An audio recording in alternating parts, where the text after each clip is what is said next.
আমরা চলে যাই আমাদের প্রথম অতিথি আজকে বাবু ভাই, এবং আমাদের নতুন অতিথি যারা তাদেরকে আমরা সেকেন্ড হাফে রেখেছি, সুতরাং আপনারা সাথে থাকবেন সেই পর্যন্ত আশা করছি। বাবু ভাই, আপনার ঘটনা দিয়ে আমরা শুরু করি আজকের ফুটেসাম। থ্যাংক ইউ রাসেল ভাই। ঘটনা শুরু করার আগে আসলে মানে দুঃখ প্রকাশ করতে চাই নেপালের ভূমিকম্প যারা ক্ষতিগ্রস্ত হয়েছেন তাদের জন্য। তো প্রথম ঘটনা শুরু করছি রাসেল ভাই। এই ঘটনা হচ্ছে আপনার সাতক্ষীরা এলাকার আর কি, সুন্দরবন সংলগ্ন সুন্দরবনের ঘটনা আসলে। তো ওখানে এটা শম্ভুর সরকারের আর কি, শম্ভু ওর নাম, ওর ঘটনা। তো শম্ভু সরকার যখন স্কুলের ছাত্র ছিল, মানে এসএসসি পরীক্ষা তখন দিয়েছে অনেক আগে, বর্তমানে সে একজন মানে বেশ পূর্ণবয়স্ক তার জীবনযাপন করছে আর কি। তো তখনকার সময় একদিন তার বাসিন্দা ছিল আপনার সাতক্ষীরা অঞ্চলের ওখানে। তো তার বাবার সাথে তার কিছু বাকবিতণ্ডা হয়, মানে সে কিছু অপরাধ করে ওই বয়সে, ইয়াং এজে যেগুলো করে আর কি ছেলেপেলেরা। তো তার বাবা তাকে খুব মানে মারধর করে বাসায়। তো মারধর করায় শম্ভু রাগ করে বাসা থেকে বেরিয়ে যায়। তো বাসা থেকে বেরিয়ে যে দিন কাটায় বাইরে, বেশ মানে দিনের বেলা ঘোরাফেরা করে কাটায়। তো সন্ধ্যার দিকে সে ওই ওখানকার একজন আপনার যারা মধু কালেক্ট করে আর কি, এরকম একজন লোকের সাথে পরিচয় হয়। তো সে বলে যে তুমি কোথায় থাকো কি? তো বলে যে আমি কাজ খুঁজতেছি, আমার তো আসলে কিছু করার নাই, বাসা থেকে বের হয়ে গেছি। তো বলে যে এই অঞ্চলে আর কি কাজ পাবা, তুমি আমাদের সাথে চলো, মধুর করে এটাতে মানে ভালো লাভ আছে। আচ্ছা। তো সে বলে যে আমি কি পারবো, আমি তো আপনাদের এখানে আমি কখনো এসব কাজ করিনি, আর শুনছি এখানে নাকি বাঘটাকের ভয় আছে। তো বলছে তারপরে তো আমরা করি, কাজ করি, তুমি চলো, তোমার যদি কিছু করার না থাকে আমার সাথে চলো, এবং খুব মজা পাবে তুমি। তো শম্ভু ওই লোকটার কথায় বেশ কনভিন্স হয় এবং মনে করে বেশ হোলফুল লোকটা, তাকে আপনার বিকালে নিয়ে তাকে নাস্তা টাস্তা করায়, লোকটা করায়। সে একটা রাত ওদের সাথে কাটায় আর কি ওখানে। তো কাটায় বেশ কমফোর্টেবল হয়ে যায় সেই লোকের সাথে, মনে করে যে আসলে এর সাথে মানে কাজ করা যেতে পারে। তো পরদিন ওদের একটা দলের সাথে সে আপনার মধু আনতে আর কি, মধু শিকারী যারা আর কি, তাদের সাথে সে আপনার বনে যায় ওদের সাথে। তো জঙ্গলে যখন যায়, যাওয়ার পর নাকি ওখানে নিয়ম হচ্ছে আপনার, ওরা নাকি ফার্স্টে খুব মানে আর কি আপনার নিজেদের মতো প্রিপারেশন নিয়ে নিজেদেরকে ব্লেসড করে তারপর মানে মশাল টশাল কি নিয়ে চলে যায় আর কি ভেতরে। তো ওখানে যে ওদের সাথে ওই আপনার দল বেঁধে কাজ করা শুরু করে ওরা, ও দেখতে থাকে। প্রথম তো শেখার পালা, তো এরকম দেখে যে ওরা কিভাবে মধু কালেক্ট করে, এরকম সিন গুলো দেখে থেকে এক সময় যখন ওরা ব্যাক করবে দুপুরের সময়, ওদের সাথে ও রওনা দেয়। তো ফর সাম রিজন ওর কোন একটা কারণে ও আর কি একটু দিক হারায় ফেলে আর কি, দিক হারায় ফেলে ও পিছায় পড়ে ওদের থেকে। তো সাথের যারা ছিল আর কি, যে লোকের সাথে গেছিল, তারা নাকি ওখান থেকে ফেরার সময় মানে আসলে খুব একটা তারা মানে টাইম স্পেন্ড করতে চায় না, যত তাড়াতাড়ি সম্ভব মানে বেলা পড়ে যায় তো তখন ওখান থেকে চলে আসার চেষ্টা করে। তো শম্ভু পিছিয়ে পড়ে যাওয়াতে এক সময় নাকি সে দেখে যে সে দিক হারিয়ে ফেলছে এবং কাউকেই সে দেখে না। ও গলার স্বর শুনতে পায় এদিক ওদিক, স্ক্যাটার্ড ভাবে, মনে হচ্ছে আশপাশ থেকে গলার স্বর আসতেছে অন্য জায়গা থেকে, বাট অ্যাকচুয়ালি মানে সেটা আর কি ও ট্র্যাক করতে পারে না। তো ও চিৎকার করে ডাকে, ওই যে বাউল মানে যে মা মানে মধু যে করে তার নাম ধরে ডাকে। তো সেই লোকেরও তেমন একটা সাড়া পায় না, মনে হয় দূর থেকে দূরে মিলা যাচ্ছে, এবং ও এক সময় টোটালি হারায় ফেলে জায়গাটা। এবং আপনি বুঝতে পারেন রাসেল ভাই, সুন্দরবনের মতো একটা জায়গায় যেটিকে পথ হারায়, এটা বিশাল ভয়ঙ্কর জায়গা, ম্যানগ্রোভ ফরেস্ট, এবং রাতের বেলা সেখানে অনেক জায়গাতেই পানি চলে আসে। তো ও যেহেতু কিছু পড়াশোনা জানে, এসএসসি পরীক্ষা দিচ্ছে এই সময়, তার মাথায় এতটুকু জ্ঞান আছে, এবং যেহেতু সাতক্ষীরা এলাকার লোক, সে জানে যে এখানে অনেক জায়গায় পানি চলে আসে, কিন্তু সে তখনও শিওর না যে ওই এলাকাটা পানিতে প্লাবিত হয় কিনা। তো খুব ভয় সে হাঁটতে থাকে এবং তার অবস্থা খুবই নার্ভাস হয়ে যায়। তো সে যেটা বলেছে যে একটা সময় নাকি মানুষ চরম বিপদের মধ্যে পড়লে তখন সাহসটা অন্যরকম হয়ে যায়। তো সে বললো যে এক পর্যায়ে আমি মানে ভয়টা যত পাওয়ার দরকার ছিল তত পাচ্ছি না, এবং অন্ধকার হয়ে যাচ্ছে, এবং আমার মাথায় বেশি কাজ করতেছে আপনার বাঘের ভয়, এখানে বাঘ আছে। এবং সে হাঁটতে হাঁটতে যেতে থাকে, এবং সে নাকি মাটিতে এক জায়গায় বাঘের পায়ের ছাপও দেখে, মানে প্যাগমার্ক যেটাকে বলে, প্যাগমার্কও দেখে। তো খুব ভয় পায়। তবে একটা জিনিস সে মাথায় রাখে যে তার এখন প্রথম কাজ হচ্ছে ওখানে কোনো গাছ পেলে সে গাছে উঠে যাওয়া, কারণ সে জানে যে বাঘের থেকে বাঁচতে হলে একটাই নিরাপদ জায়গা, সেটা হচ্ছে গাছের উপরে। তো সেরকম সুইটেবল গাছ সে পাচ্ছিল না, সবগুলো গাছই নাকি খাড়া আপনার বেশ উঁচু, মানে ডালপালা খুব একটা বের করা নেই। আচ্ছা। তো এরকম অবস্থায় দেখতে দেখতে সে একটা গাছ পায় আপনার, সেই গাছটা মোটামুটি ওঠা যায়, প্রায় 8-10 ফিট উঠলে নাকি ডাল পাওয়া যাবে হাতের। তো অনেক কষ্টে মানে সে বলছে যে আপনারা যে দেখেন যে মানুষ গাছে হঠাৎ উঠে যায়, জিনিসটা আসলে মোটেই তত সোজা না। আমি গ্রামের ছেলে হওয়া পরেও আমার অনেক কষ্ট হয়েছে গাছের অতটুকু উচ্চতা কভার করতে। যাই, তারপরে এসে উঠে যায় উপরে, উঠে এসে একটা মোটামুটি ডিস্টেন্স উইচ ইজ 20-30 ফিট উপরে একটা ডালের মধ্যে সে বসে। তো বসে একসময় দেখে যে রাত হয়ে আসতেছে, জঙ্গলের রাত খুবই ভয়ঙ্কর, মানে এটা কেউ না থাকলে নাকি সেটা কেউ আপনার মানে বোঝাতে পারবে না আর কি। যাই হোক, তো ওখানে রাত হয়ে যায় এক সময়, তো রাতের বেলা নানা রকম শব্দ শুনতে থাকে, উদ্ভট অনেক শব্দ এরকম। তো এক সময় তার ঝিমুনি চলে আসে, কিন্তু ভয়ে আপনি সে ঘুমাতে পারেন আর কি। তো যখন নাকি অনেক রাত হচ্ছে, সময়ের কোনো জ্ঞান নাই ওর, যে কটা বাজে বা এরকম কিছু কোনো জ্ঞান করতে পারে না। এই সময় নাকি সে দেখে যে আপনার ওই ইসের অঞ্চলে আপনার মনে হচ্ছে মানুষজন, কিছু মানুষ এলাকা মারায় যাচ্ছে আর কি। আচ্ছা। আপনার কোনো ছোট ছোট গাছ বা কিছু পাড়ায় গেলে যেরকম শব্দ হয় সেই ধরনের একটা শব্দ হচ্ছে ওখানে। তো উপর থেকে বুঝতে পারে না, অন্ধকারে কিছু ঠাউরও করতে পারে না। একসময় সে দেখে একটা জায়গায় আলো হচ্ছে, ওই গাছগাছালির মাঝখানে নিচে যে ছোট ছোট জায়গাগুলো, ওখানে একটা আলোকিত অবস্থা হয়েছে, এবং আলোটা ঠিক আগুন না, স্টিডি আলো, যেমন লাইটের আলো যেরকম এরকম স্টিডি একটা আলো, আস্তে আস্তে বাড়তেছে, আলোটা বাড়তে বাড়তে যাচ্ছে। অনেকক্ষণ তাকায় থাকার পরে সে দেখে যে আপনার ওই গাছগাছালির মাঝখান থেকে যে ফাঁকা জায়গাটা, সেটা আপনার ওই ফাঁকা জায়গার ওই পাশে নাকি আবার আপনার বিচের মতো আছে একটা জায়গা, বলছে যে ওই জায়গাটা বেশ ফাঁকা হয়ে গেছে। তো ওই জায়গায় কিছু মানুষ জড়ো হয়েছে। তো ও ফার্স্টে একটু এবং তাদের হাতে একটা ইসের মতো মশাল টাইপের, কিন্তু মশালটার মাথায় যে জিনিসটা সেটা আগুন না, লাইটের মতো। আচ্ছা। মনে হচ্ছে যে একটা বাতি এরকম ভাবে জ্বলতেছে, এবং সাদা আলো বিচ্ছুরিত হচ্ছে সেখান থেকে, আপনার আগুনের লাল আলো না। তো এটা একটু অবাক হয় জিনিসটা কি, এবং সে মানুষগুলাকে যখন নাকি আলোটা মুখে পড়ে তখন সে বেশ ভীত হয়ে যায়, কারণ মানুষগুলার চোখ নাক কিছু নাই, শুধু মুখ আছে, আপনার ঠোঁট আছে, আর এমনি কোনোই নাই, মুখের অবয়ব এবং ঠোঁট এরকম কিছু মানুষ, এবং তাদের শরীরে কাপড়ের কোনো বালাই সে দেখতে পাচ্ছে না, এবং সেগুলো বেশ আপনার লোমে আবৃত সারা শরীর, যেমন বন মানুষ টাইপের হয় এই ধরনের।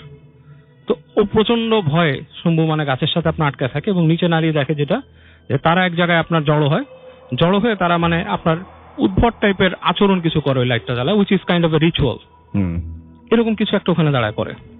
তো ও প্রচন্ড ভয় পেয়ে যায়, এবং এক সময় দেখে যে ওই যখন যারা আলো কি করতেছে ওখানে দাঁড়ায় আপনার একটা রিচুয়ালের মতো করতেছে, তারা নাকি ওর যে ওই যে গাছটা আছে ওই গাছটার ওদিকটাই এম করে, ওইটার দিকে মনে তাকায় আছে তারা, এবং তারা একজন দুজন করে ওখান থেকে আস্তে আস্তে হেঁটে চলে আসতে থাকে, অসংখ্য থাকে তাদের মধ্যে, কিছু চলে আসতে থাকে ওখানে।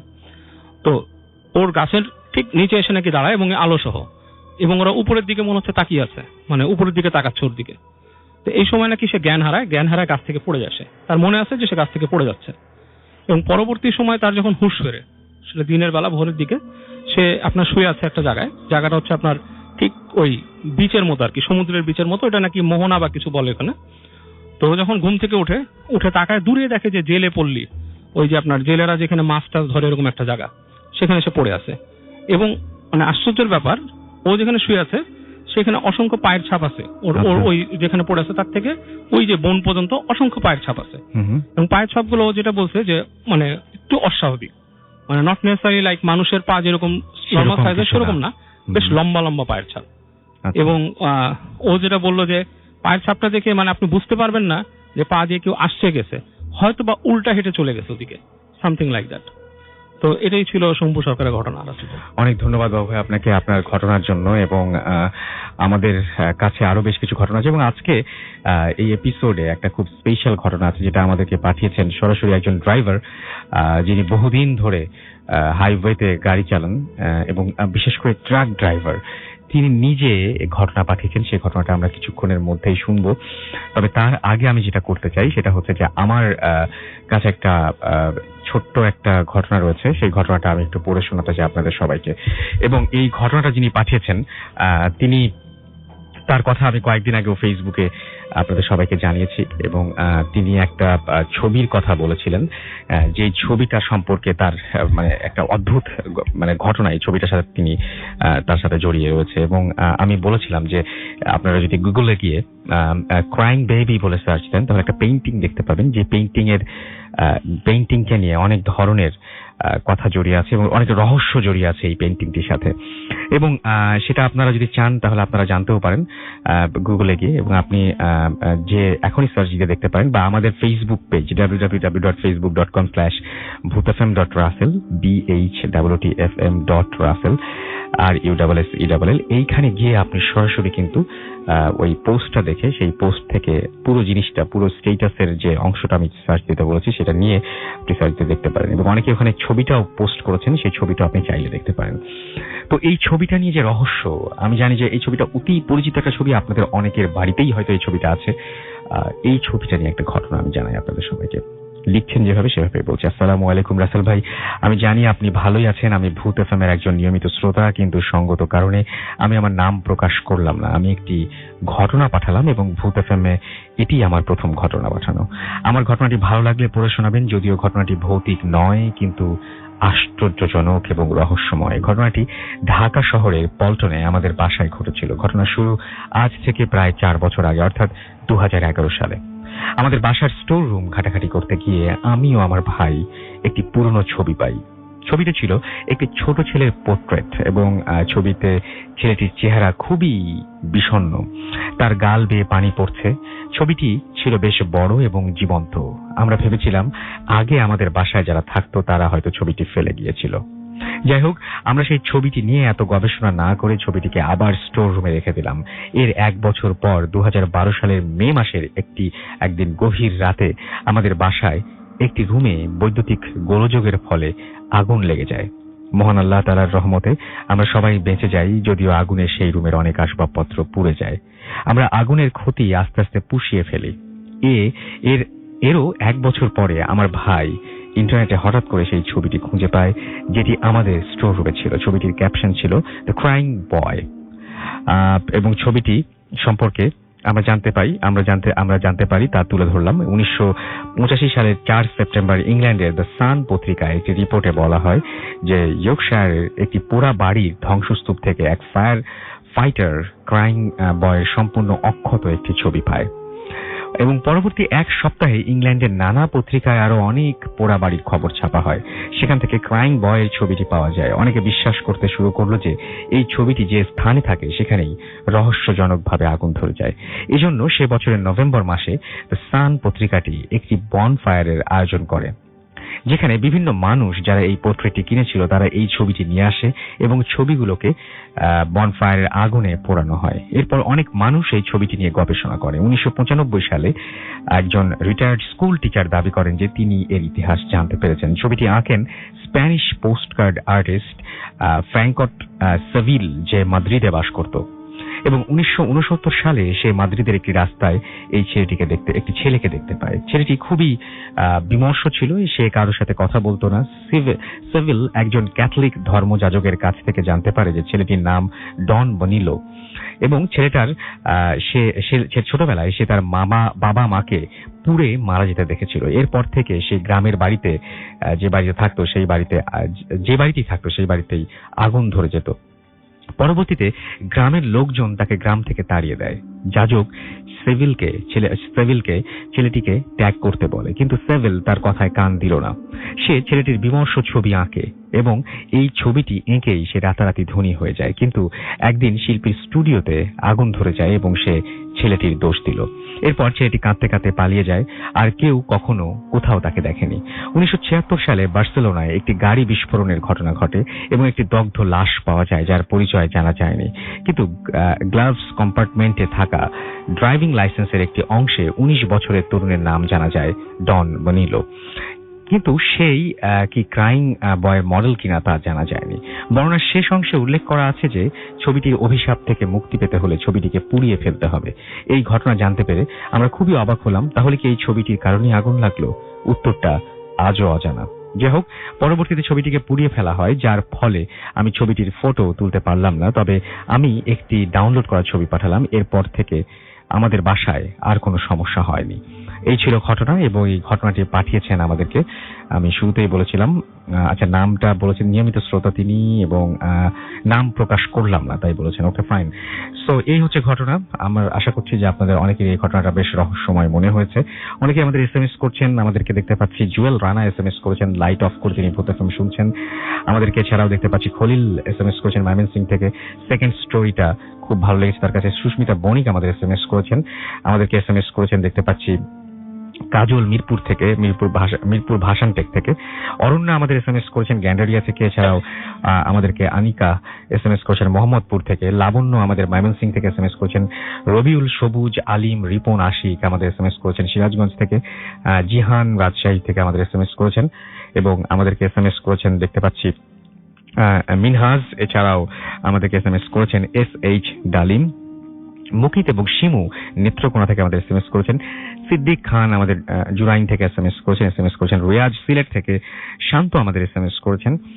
এছাড়া আমাদেরকে এসএমএস করেছেন দেখতে পাচ্ছি পান্না, আমাদেরকে এসএমএস করেছেন ইহাম, এছাড়াও অভি আমাদের এসএমএস করেছেন। এছাড়াও এসএমএস করেছেন আমাদেরকে আশফাক, রাফি, আরিফ এবং তার ওয়াইফ দুলিস কার্টুন থেকে। লিঙ্কন আমাদের নাটোর থেকে এসএমএস করেছেন। কবি ফারুক আমাদের এসএমএস করেছেন। আর অনেকে আপনি যদি এসএমএস করতে চান তাহলে মোবাইলের মেসেজ অপশনে গিয়ে টাইপ করুন ফুর্তি, FORTI ফুর্তি, স্পেস দিয়ে লিখুন আপনার নাম, স্পেস দিয়ে আপনার মেসেজ পাঠিয়ে দিন 9840 নাম্বারে।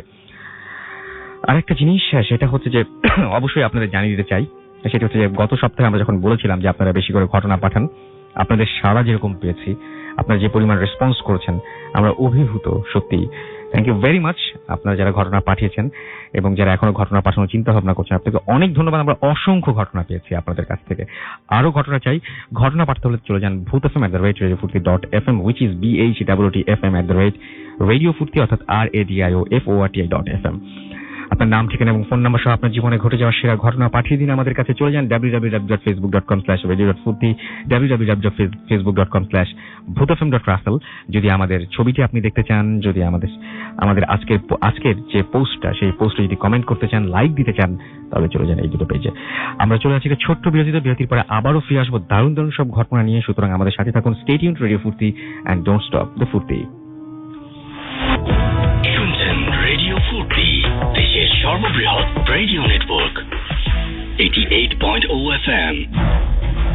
Bhoot FM, the night comes alive with Graminphone.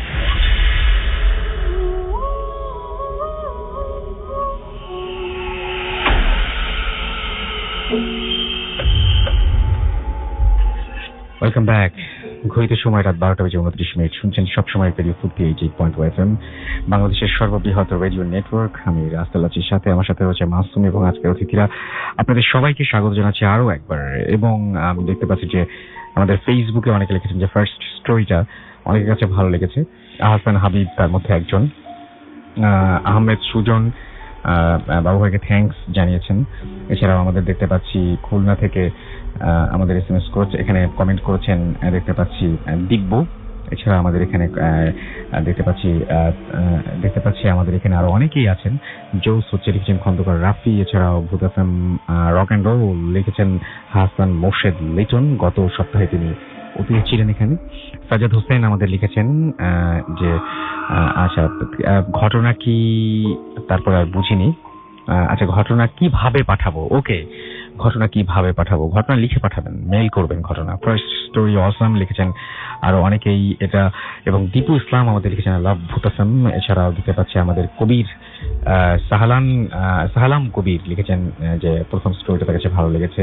এছাড়াও দেখতে পাচ্ছি অনেকেই ছবিটা পোস্ট করছেন, যে ছবিটা নিয়ে ঘটনা পাঠানো হয়েছে, ঘটনা পড়া হয়েছে, সেই ছবিটা তিনি অনেকেই পাঠাচ্ছেন। আমাদের এখানে লিখেছেন যে এম ইকবাল হোসেন লিখেছেন রাসেল ভাই আপনার চোখে পড়বে না, তারপরেও লিখলাম ভূত এফএম অনেক ভালো লাগে। আপনি আমার চোখে পড়বে কি না পড়বে এটাও আপনি জেনে বসে আছেন, খুবই অদ্ভুত ব্যাপার, বাট আমি আপনার কমেন্টটা পড়ে ফেললাম। রাইট, ওকে। আমাদের কাছে হিমেল লিখেছেন ফার্স্ট দিন লাইভ শুনছেন আমাদের এখানে, ভূত এফএম লাইভ শুনছেন এবং অলওয়েজ তিনি ডাউনলোড করে শুনতেন। আজকে আপনি বুঝতে পারবেন যে লাইভ শোনার মজা কত এবং সাউন্ড কোয়ালিটির কত ডিফারেন্স। সো অবশ্যই এরপর থেকে লাইভ শুনলেই সবচেয়ে বেশি ভালো করবেন। শামীম আমাদের ঢাকা গুলশান থেকে লিখেছেন যে রাসেল ভাই প্রতিবার ভূত এফএম শুনি এবং এসএমএস করি, কষ্ট একটাই আমার এসএমএস কোনোদিন পড়া হয় না। যাক, আজকে তো পড়ে ফেলতে পারলাম আপনার এসএমএস, আমারও অনেক বেশি ভালো লাগছে। এছাড়াও আমাদের কাছে একটু ব্রেক কম নেওয়ার মানে কি বলবো অনুরোধ জানিয়েছেন রায়ানা। এছাড়াও আমাদের এখানে দেখতে পাচ্ছি সোহান এসএমএস করেছেন এবং সোহান এসএমএস করে বলছেন হাই ভূত ওকে। আমাদেরকে এছাড়াও আরো অনেকেই এখানে কমেন্ট করছেন, কিন্তু আমরা এখন ঘটনায় যাব। আমাদের সাথে আরো একজন অতিথি আছেন, আপনার নামটা প্লিজ একটু বলবেন, তারপর আপনার আমরা ঘটনায় যাব। আসসালামু আলাইকুম, আমি তানভীর বলছি, এসেছি সেন্ট্রাল রোড থেকে। ওকে রাসেল ভাই কোন ঘটনা? আমরা মনে হয় বাসার কোনো ঘটনা দিয়ে শুরু করি। তো রাসেল ভাই, এই ঘটনাটি আমার এক ফ্রেন্ড, ওর নাম হচ্ছে রানা, সে মেডিকেল ইকুইপমেন্টের বিজনেস করে আপনার প্রেস ক্লাবের অপোজিটে। তো সে আমার সাথে শেয়ার করেছে। তো সে যেটা একটু প্রেক্ষাপটটা বলে দিই, যে বিজনেস করার পরে সন্ধ্যার পরে ওই চার স্টলে আড্ডা দেয় নিচেই ওদের বিজনেস মার্কেটের পাশে। তো কথা প্রসঙ্গে এক সময় এই ভৌতিক কোনো বিষয় চলে আসে, তো অনেকে অনেক কিছু বলে। তো এক ভদ্রলোক ছিল, ওদেরই সাথে বিজনেস করতো। একটু পরেশগার, ইয়াং, চুপচাপ ধরনের। তো সে শুনছে এবং হাসছে। তো জিজ্ঞেস করছে কি ব্যাপার, আপনি হাসছেন কেন? তো বলে যে ভাই অনেক তো শুনলাম, একটা ঘটনা বলি আমার নিজে। তো তার বাসা হচ্ছে তোপখানা রোডে। তো বলে যে আমি যে বাসায় থাকি সে বাসার আশেপাশের লোকজন অনেক সময় অনেক ধরনের অভিযোগ করে যে আপনাদের বাসার কার্নিশে একটা মেয়ে বসে থাকে, একটা বাচ্চা ওখান দিয়ে হাঁটা চলাফেরা করে রাত্রিবেলায়, এবং মাঝে মাঝে উনি নিজেও আপনার ওই ছাদের উপরে দৌড়াদৌড়ি শব্দ পেতেন। তো উনি খুব একটা পাত্তা দিতেন না। তো উনি বললেন যে একদিন আমি ঘুমিয়ে আছি, আমি রুমের বর্ণনা একটু দিয়ে নিচ্ছি, যে ওনার যে বেডটা ছিল সেটা কিং সাইড বেড, এবং বেডের পরে পায়ের কাছে একটু জায়গা, ওখানে একটা টেবিল ছিল, এবং তারপরে হচ্ছিল জানালা, আপনার গ্রিল দেওয়া জানালাটা। তো তারপর আর কিছু নেই, 3 তলা বাসা। তো রাত্রেবেলা উনি ঘুমিয়ে আছেন, উনার ওয়াইফ পাশে ঘুমিয়ে আছেন। তো উনি বা পাশে আর ওয়াইফ ডান পাশে। বা পাশে আপনার সাইড টেবিল আছে একটা। তো হঠাৎ করে ওনার কোনো কারণে ঘুম ভেঙে যায়। তো ঘুম ভেঙে যাওয়ার পরে উনি যখন তাকিয়ে দেখেন যে পায়ের কাছে জানালার ওখানে ওনার ওয়াইফ দাঁড়িয়ে আছে। তো উনি একটু দেখে একটু অবাক হয়ে যায়, এত রাতে ওয়াইফ ওখানে দাঁড়িয়ে আছেন, চুলগুলো খোলা, চুপচাপ একটু বিমর্ষ ভাবে দাঁড়িয়ে আছেন। তো উনি জিজ্ঞেস করেন কি ব্যাপার, আসতে জিজ্ঞেস করেন কি ব্যাপার, তুমি দাঁড়িয়ে আছো, কি গরম লাগছে? আর যদি লাগে তাহলে তুমি জানলা বন্ধ করে এসি ছেড়ে দাও, চলে আসো। তো দেখে যে কোনো রেসপন্স করে না, উত্তর দিচ্ছে না। তো সে আবার বলে যে ঠিক আছে তুমি আসো। তো সে আবারও কোনো, যেহেতু কোনো ভাবমূর্তি বা কোনো নেই, সে একটু তাকিয়ে দেখলো ওনাকে, দেখার পরে সে ওয়াইফ আর কোনো রেসপন্স আবারও করছে না। তো চিন্তা করলো যে আচ্ছা ঠিক আছে কয়টা বাজে একটু দেখি। তো উনি বা হাত দিয়ে ওনার সাইড টেবিলে যে মোবাইল আছে সেটা একটু খোঁজার চেষ্টা করছে। তো হাত দিয়ে খুঁজে পাচ্ছে না। তখন তার ওয়াইফ তার দিকে তাকিয়ে, যে জানলার পাশে দাঁড়িয়ে ছিল, তাকিয়ে বলে কি মোবাইল খুঁজছো, পাবে না বলে। তখন উনি বললেন যে বলে সে আস্তে করে টার্ন করে জানালাদের দিয়ে বের হয়ে গেল। এই দৃশ্যটা দেখার পরে সে বলে যে আমি ফ্রিজ হয়ে যাই, যে এটা কিভাবে সম্ভব, জানালার গ্রিল দিয়ে আটকানো এবং এটাতে ভেদ করে চলে গেল, এবং আমি যে মোবাইল খুঁজছি সেটা বুঝতে কিভাবে সে। তো সে তখন ফ্রিজ হয়ে যাওয়ার পর সে চমকে যখন বিছানা থেকে লাফ দেয়, তখন তার পাশে ডান পাশে ওয়াইফ বলে কি ব্যাপার, কি হয়েছে, তুমি এমন করছো কেন, কি ব্যাপার, তুমি কি হয়েছে, তুমি এমন করছো কেন? তখন দেখে যে তার ওয়াইফ তার ডান পাশে বিছানায় শুয়েছিল। তাহলে সামনে যাকে দেখলেন সে কে? এই ছিল আমার ঘটনা। ওকে, অনেক ধন্যবাদ আপনাকে। এবং আমি সবচেয়ে অদ্ভুত ব্যাপার যেটা, সেটা হচ্ছে যে আসলে আমরা কোনো সময় কল্পনাও করতে পারি না যে মানুষগুলোকে একসঙ্গে দেখছি সেই মানুষগুলোর থাকে না এরকম যে আপনার খুব পরিচিত যে মানুষটি আপনার সাথেই একই বাসায় থাকে, তাকে বাসার কোনো একটা জায়গায় দেখলে প্রথমে আপনি বিভ্রান্ত হবেনই, এবং তারপরে ধাক্কাটা তখন লাগে যখন দেখেন যে আসলে সেই মানুষটি সেখানে ছিল না। এরকম অহরহ অনেক ঘটনাই কিন্তু আমাদের কাছে আসে, এবং আমরা সেই ঘটনাগুলো এর আগেও আপনাদের পড়ে শুনিয়েছি। এবং একই ঘটনা, খুব অদ্ভুত ব্যাপার যে বারবার যখন ঘটে তখন সেটা বিশ্বাস না করতে খুব কষ্ট হয়, রাইট?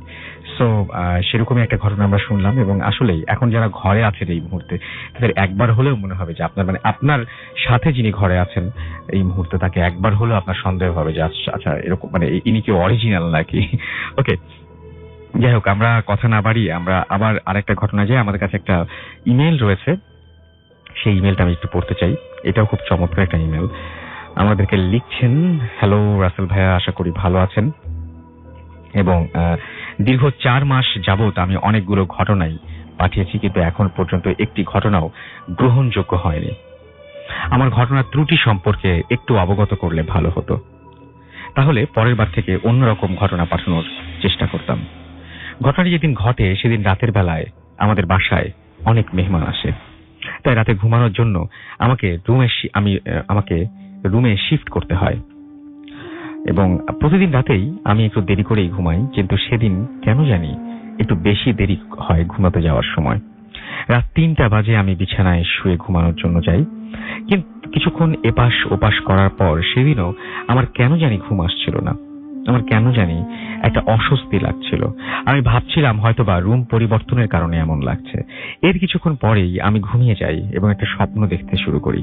স্বপ্নটা একটা এরকম ছিল, আমি হঠাৎ করেই একটা বনের ভেতর হাঁটছিলাম। তখন ছিল প্রায় মধ্যরাত। হঠাৎ এই বনের মধ্যে আমি বিশাল আকারের একটা রাজবাড়ি দেখতে পেলাম। আমি খুব কৌতূহলী হয়ে রাজবাড়িটির কাছে এগিয়ে যেতে থাকলাম। রাজবাড়িটির গেটের কাছে যেয়ে দেখতে পেলাম একজন মাঝবয়সী মহিলা দাঁড়িয়ে আছে। তার গায়ে ছিল একটা কালো রঙের শাড়ি, তার হাতে এবং গলায় অনেক ভারী ভারী গহনা ছিল। সে আমাকে দেখেই বলল, এত দেরি করলে কেন? অনেকক্ষণ ধরে তোমার জন্য অপেক্ষা করছি আমি। আমি অনেক অবাক হয়ে মহিলাটিকে জিজ্ঞেস করলাম, আমি আসবো আপনি জানতেন কিভাবে? মহিলাটি অনেকটা হেসেই বললেন, আরো অনেক কিছুই জানি, এবার চলো আমার সাথে। কি ভেবে জানি আমি মহিলাটার পেছন পেছন রাজবাড়ির ভেতরে যাওয়া শুরু করলাম। মহিলাটি আমাকে নিয়ে রাজবাড়ির ভেতরে নিয়ে গেল এবং ভেতরে ঢুকে আমি দেখলাম বিশাল আকারের একটা রুম। এরপর মহিলাটি আমাকে 2 তলায় নিয়ে গেল, যেখানে অনেকগুলো রুম ছিল এবং সবগুলোই তালা দেওয়া ছিল। মহিলাটি হাঁটতে হাঁটতে 2 তলার শেষের মাথায় একটি রুমের সামনে নিয়ে গেল আমাকে, কিন্তু ওই রুমটির দরজায় কোনো তালা ছিল না। এবার সেই মহিলাটি রুমের ভেতরে ঢুকলো এবং আমিও তার পিছে পিছে ঢুকলাম। রুম অনেক বড় ছিল এবং রুমের ঠিক মাঝখানে 2-3টা মোমবাতি জ্বলছিল। রুমে ঢোকার পরেই আমার নাকে খুব বাজে একটা গন্ধ আসছিল, আমি বুঝতে পারছিলাম না গন্ধটা কিসের। এবার আমি হাঁটতে হাঁটতে মাঝখানে চলে আসলাম এবং হঠাৎ করেই আমি কি মনে করে ডান দিকে তাকালাম এবং মোমবাতির আবছা আলোয় আমি দেখতে পেলাম একটু দূরে কিসের যেন অনেক বড় একটা স্তূপ পড়ে আছে। আমি ভালো মতো দেখার জন্য একটু সামনে এগোলাম এবং দেখলাম ওখানে একটা লাশের স্তূপ জমা হয়ে আছে, আর তারা সবাই কিশোর। আর সবচেয়ে ভয়াবহ ছিল আমি যখন দেখলাম তাদের সবারই গলা কাটা এবং মানে বিচ্ছিন্ন আর কি শরীর থেকে, এরকম পুরোটা বিচ্ছিন্ন নয়, এরকম একটা অবস্থা। এই জিনিস দেখার পরে আমার সমস্ত শরীর বরফের মতো জমে যায়। আমি তাকিয়ে দেখতে পেলাম যে ওই মহিলাটি একটি টেবিলের দিকে এগিয়ে যাচ্ছে এবং টেবিলের ওপর একটা ছুরি রাখা এবং ছুরির ফলা মোমবাতির আবছা আলোয় চকচক করছে। এটা দেখার পর আমি বুঝতে পারলাম আসলে আমার সাথে কি হতে যাচ্ছে। কিছু না বুঝেই সোজা দৌড় দিলাম। ঠিক তখনই পেছন থেকে মহিলাটি ভয়ঙ্কর চিৎকার ভেসে উঠল। আমি প্রাণপণ দৌড়াচ্ছি, হঠাৎ আমার পিঠের মধ্যে 2 হাত দিয়ে কি যেন খামচি মারলো। আমি খুব জোরে চিৎকার দিলাম। এর সাথে সাথেই আমার ঘুম ভেঙে গেল। এরপর আমি বাইরে ফজরের আজান শুনতে পেলাম এবং আমার পিঠে তখন কেমন জানি একটা যন্ত্রণা অনুভব করছিলাম। ঘুম ভাঙার পর যখন বুঝতে পারলাম আমি পুরো ব্যাপারটাই স্বপ্নে দেখেছি, তখন খুব স্বস্তি পেলাম এবং আবার ঘুমিয়ে পড়লাম। এর পরের দিন ছিল শুক্রবার। আমি ঘুম থেকে উঠে স্বাভাবিকভাবেই অন্যান্য দিনের মতো কাজ করছিলাম। নামাজ পড়তে যাওয়ার জন্য আমি গোসল করে বের হয়েছি মাত্র, এমন সময় আম্মু আমাকে ডেকে বলল, তোর পিঠে এগুলো কিসের দাগ? আমি বললাম, কই আম্মু? তখন আবার এই যে অনেকগুলো খামচির দাগ। আমার এই কথা শোনার পর রাতের স্বপ্নের কথা মনে পড়ে গেল, কিন্তু ওই স্বপ্নটা ছিল স্বপ্ন, কিভাবে বাস্তবে পরিণত হলো, এটা বাস্তবে পরিণত হয় এটা মানে সম্ভব কিনা আমার জানা নেই। কিন্তু তাও শিওর হওয়ার জন্য আমি আয়নার সামনে গেলাম এবং ঘুরে পিঠ দেখার চেষ্টা করলাম এবং সত্যি সত্যি পিঠে অনেকগুলো খামচির দাগ দেখতে পেলাম। আমার বিশ্বাসই হচ্ছিল না স্বপ্ন কিভাবে এরকম সত্যি হয়। আমার পিঠে এখনো ওই দাগগুলো আছে এবং মাঝে মাঝে এই দাগগুলো হঠাৎ করেই লাল হয়ে যায় এবং তখন বেশ ভয়ঙ্কর লাগে। হয়তোবা সারা জীবন এই দাগগুলো এই রাতের স্মৃতি হয়ে থাকবে। আমাদের যে ঘটনাটি পাঠিয়েছেন তিনি নিলয় এবং মিরপুর থেকে তিনি লিখেছেন এবং আমি সেই ঘটনাটি আপনাদেরকে পড়ে শোনালাম। আশা করছি আপনাদের ভালো লেগেছে এবং নিলয়ের এই স্টোরিটার 2টা না 3টা ওয়ার্ড আমি বুঝতে পারিনি, আমি আন্দাজ করে বললাম আর কি, যেমন স্মৃতি হয়ে থাকবে এরকম টাইপের, ভেঙে গেছে ওয়ার্ডগুলো। এনিওয়েজ, আমি দেখতে পাচ্ছি যে আমাদের অনেকে এসএমএস করছেন। নওশিন আমাদের এসএমএস করেছেন এবং উত্তরা থেকে তিনি এসএমএস করেছেন এবং তিনি বলেছেন অসম ছিল এবং ভালো লেগেছে তার কাছে। আমাদেরকে তৌকির লক্ষ্মীপুর থেকে এসএমএস করেছেন, তিনি শুনছেন, খুব ভয় লাগছে। অন্তি আমাদের ধানমন্ডি ঢাকা থেকে এসএমএস করেছেন, তিনি এবং তার হাজবেন্ড একসাথে শুনছেন আমাদেরকে। মাহাদি আমাদেরকে শুনছেন চিটাগং থেকে। এছাড়াও আমাদেরকে দেখতে পাচ্ছি সুজিত কুমার শুনছেন, এছাড়াও জয় আমাদেরকে শুনছেন এবং শুনছেন এমডি জুয়েল খান সিলেট থেকে, জিম আমাদের ধানমন্ডি থেকে শুনছেন, রাজীব এবং লোপা রামপুরা থেকে আমাদের সাথে শুনছেন এবং আমাদেরকে শুনছেন সোহেল রানা ময়মনসিং থেকে। এছাড়াও শুভ আমাদের সাথে রয়েছেন বালিয়ারপুর থেকে। এছাড়াও শাকিল উত্তরা থেকে রয়েছেন এবং 4th স্টোরিটা তার কাছে খুব ভালো লেগেছে। ইহাম আমাদের এসএমএস করেছেন মিরপুর 6 থেকে এবং নেপালের মানুষের জন্য তিনি অনেক দুঃখ প্রকাশ করেছেন। কিব্রিয়া আমাদেরকে জিঞ্জিরা থেকে এসএমএস করেছেন, তার 2 বছরের বাচ্চা তার সঙ্গে রয়েছেন, তার নাম হচ্ছে রণবীর এবং তিনিও শুনছেন আমাদেরকে। তুষার বাঘা থেকে আমাদের এসএমএস করেছেন এবং তিনি নদীর কাছাকাছি খুব একটা কোন একটা জায়গা থেকে শুনছেন। ফয়সাল আমাদের চট্টগ্রাম থেকে এসএমএস করেছেন বনানী থেকে তুর্না এবং আমাদেরকে এসএমএস করেছেন দেখতে পাচ্ছি। তিনি বলেছেন বনানীর কোন একটা জায়গায় খুব রিনাউন্ড একটা রেস্টুরেন্ট, আমরা নাম বললে চিনতে পারবে, তার অনেকগুলো ব্রাঞ্চ বিভিন্ন জায়গায় রয়েছে, পুরান ঢাকা ধানমন্ডি বিভিন্ন জায়গায়, এবং সেখানে নাকি সাদা লং জব্বা পরা মানে জিনদের নাকি দেখা যায় রাতের বেলায়, মানে রাতের বেলায় কি এটা, সেখানে প্রায় আচ্ছা সাদা লং জোব্বা পরা জিনদের দেখা যায়, অথবা আফগান টাইপের কোন একটা পোশাক পরে তারা হাঁটাহাঁটি করেন, এরকম দেখা যায়, তিনি জানিয়েছেন সেটা। উর্মি আমাদের এসএমএস করেছেন, এবং এসএমএস করেছেন আমাদেরকে এমডি আকাশ মোহাম্মদপুর থেকে। এছাড়াও আমাদের দেখতে পাচ্ছি অন্তু দেবনাথ রাঙামাটি থেকে এসএমএস করেছেন, শাওন আমাদেরকে এসএমএস করেছেন আমাদেরকে শান্তা এসএমএস করেছেন আমাদের কাশফিয়া। এছাড়াও রিয়াদ আমাদের এসএমএস করেছেন ময়মনসিংহ থেকে, মুস্তাকিন আমাদের এসএমএস করেছেন আমাদেরকে, ফাইম সহ আরো অনেকে। আপনি যদি এসএমএস করতে চান মোবাইলের মেসেজ অপশনে গিয়ে টাইপ করুন ফুর্তি FORTI ফুর্তি স্পেস দিয়ে লিখুন আপনার নাম, স্পেস দিয়ে আপনার মেসেজ পাঠিয়ে দিন 9840 নাম্বারে। যদি আমাদের ইমেল করতে চান, আমাদের ইমেল অ্যাড্রেস হচ্ছে bhutfm@radiofurti.fm which is bhutfm@radioforti.fm। আপনার নাম, ঠিকানা এবং ফোন নাম্বার সহ আপনার জীবনে ঘটে যাওয়া সেরা ঘটনাগুলো পাঠিয়ে দিন আমাদের কাছে। আমাদের ফেসবুক পেজ রয়েছে যেখানে আমরা সারা সপ্তাহ জুড়েই আপনাদের পোস্টগুলো পড়ি, এবং সেখানে আপনাদের বিভিন্ন রিপ্লাইও দেওয়া হয় বিভিন্ন সময়, আপনারা সেটা পেয়েও থাকবেন। সো আপনারা চলে যান www.facebook.com/radio.furti, www.facebook.com/bhutfm.russell এই দুটো অ্যাড্রেসে, এবং সেখানে গিয়ে আমাদের কমেন্ট করতে পারেন, লাইক দিতে পারেন, আমাদের আজকে যে পার্টিসিপেন্ট তাদের ছবি দেখতে পারেন। যে ছবিটা নিয়ে আমরা কথা বলছিলাম সেই ছবিটাও সেখানে অনেকে পোস্ট করেছেন, সেই ছবিটা আপনি দেখতে পারেন। এবং আপনি যদি আসলে মানে সত্যিই মানে সেখানে জানাতে চান যে আপনার কেমন লাগছে কোন ঘটনা, সেটাও আপনি জানাতে পারেন। সো এই হচ্ছে ঘটনা। আমরা কি আরেকটা ঘটনায় যাবো, না একটা ব্রেকে যাবো? আমরা এখন একটা ব্রেকে যেতে হচ্ছে আমাদেরকে, এবং ব্রেকের পরেই আমি যেটা বলছিলাম যে একটা ড্রাইভারের স্টোরি, যে ড্রাইভার ট্রাক চালাতেন একটা সময়। আচ্ছা, বলেই ফেললাম অনেকখানি, না বাকিটা বলবো না, বাকিটা আমাদের এই ছোট্ট বিজ্ঞাপন বিরতির পরে আমরা শুনবো, এবং তারপরে আপনারা আশা করছি যে আপনারা সবাই এনজয় করবেন। স্টে টিউনড রেডিও ফুর্তি অ্যান্ড ডোন্ট স্টপ দ্য ফুর্তি।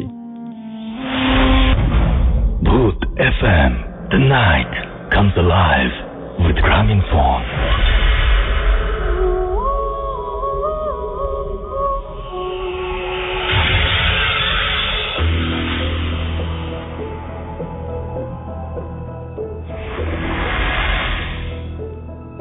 আসসালামু আলাইকুম, আমার নাম জয়, আমার পেশা আমি গাড়ি চালাই।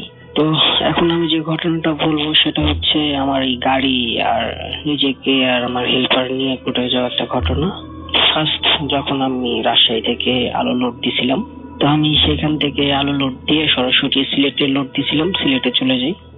তো সিলেটে যে সকালবেলা আলু আনলোড করি, গাড়ির থেকে আলু নামানোর পরে হেল্পারকে রেখে গাড়ি সাইড করে এক জায়গায় সাইড করে হেল্পারকে রেখে তো এক জায়গায় গেছি টিপ মিট পাওয়া যায় কিনা, ঢাকার উদ্দেশ্যে যাবো। যদি ঢাকার ওইদিকে যদি টিপ মিট পাওয়া যায় তাহলে ঢাকা একটা টিপ নিয়ে যাবো। তো তারপরে অনেক খোঁজাখুঁজি করলাম, সারাদিন খোঁজাখুঁজি করার পরে কোনো টিপ হইলো না। তো বসে আছি, সন্ধ্যার দিকে একদিন মানে বলতেছে যে জাফলং থেকে পাথর লোড হবে ঢাকা দিকে যাবে, ঢাকা ইপিজেড যাবে। তো আমি বললাম যে কত টাকা ভাড়া দিবেন? তো উনি আমাকে বললো যে ভাড়া 18,000 টাকা পাবেন, এমনি ডাল সিজন 22 টন পাথর লোড। তো চিন্তা করলাম বসে থেকে লাভ কি, তো চলে যাই। তো আমি আমার হেল্পারকে নিয়ে আমি সরাসরি জাফলং চলে গেলাম। জাফলং চলে যায়, তার মধ্যে মাঝখানে একটা কথা বলে রাখি, আমার উস্তাদ যখন আমি গাড়ি হেল্পার ছিলাম তখন উস্তাদ বলছিল যে রাতের 12টার পরে এই রোডে মানে জাফলং থেকে সিলেটে আসার যে রোডটা, এই রোডে কখনো যাবা না। তখন আমি প্রশ্ন করছিলাম উস্তাদ কেন যাবো না? যদি কোনোদিন আমি যদি ড্রাইভার হই, তখন যদি এরকম একটা সিচুয়েশনে পড়ি, তখন আমাকে বেশি কিছু বলে নাই। উনি বলছে যে যাইতে না করছি যাবা না। তা আমি আর কথা বাড়াইনি। তো আমি ওই সিলেটে আমার যেতে তো যেহেতু সন্ধ্যার সময় রওনা দিয়েছিলাম, সন্ধ্যার দিকে যেতে প্রায় অনেক আমার 8টা 8:30 বেজে গেছে। তো পাথর গেলাম, যে পাথর লোড দিলাম, লোড দিয়ে আস্তে আস্তে লোড মোড হয়ে আমরা দুজন খাওয়া দাওয়া করলাম। খাওয়া দাওয়া করার পরে আস্তে আস্তে প্রায় 11:30 মতো বেজে গেল।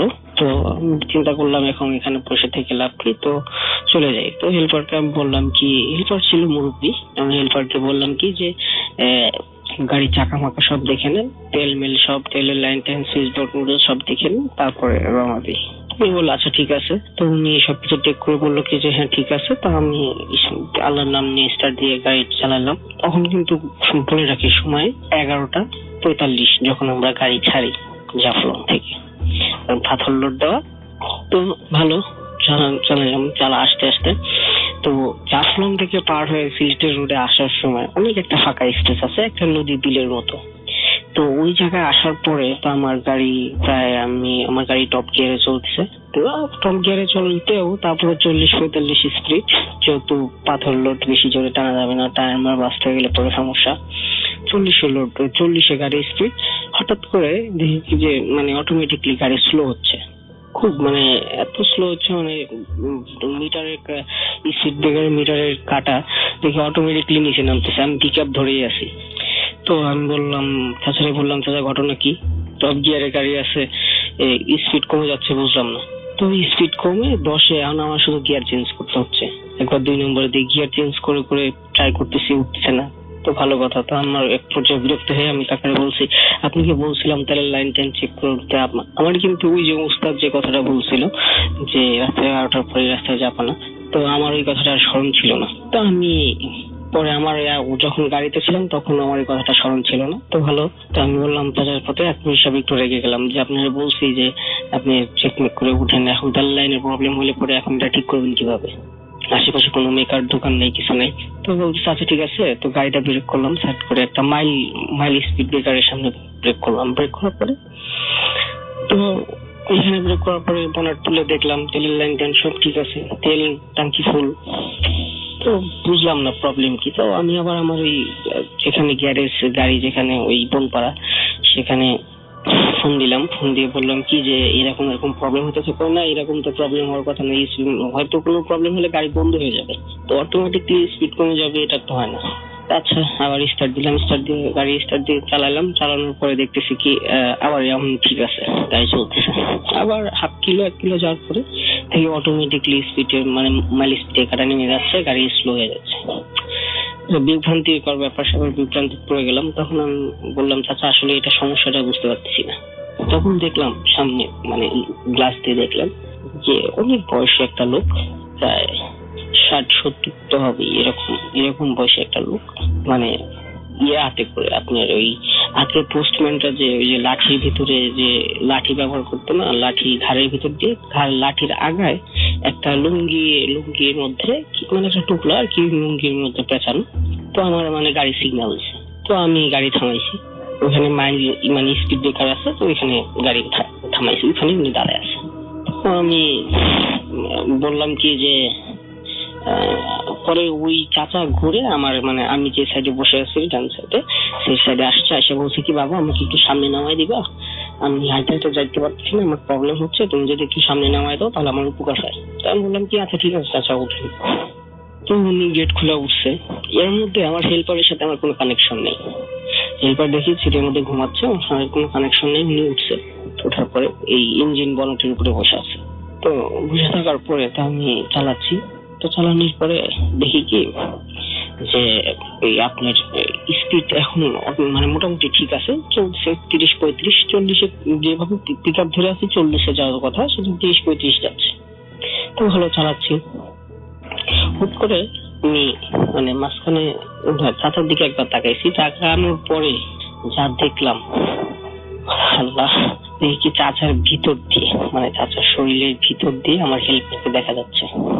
আমি দেখে তো ভয় পাওয়ার কিছুই নেই। আসলে মানুষ একটা এইরকম সিচুয়েশনে পড়লে অনেক মানুষ অনেক রকম হয়ে যায়, কিন্তু আসলে রোডে ঘাটে থাকি, সেরকম ভয় পাওয়ারও কোনো কারণ নেই। তো আমি বলছি যে চাচা আপনি যদি একটু লোডে চড়ে বসেন তাহলে আমার গাড়িটা একটু ভালো মতো চাইতে পারে, একটু ভালো মতো পৌঁছাইতে পারি।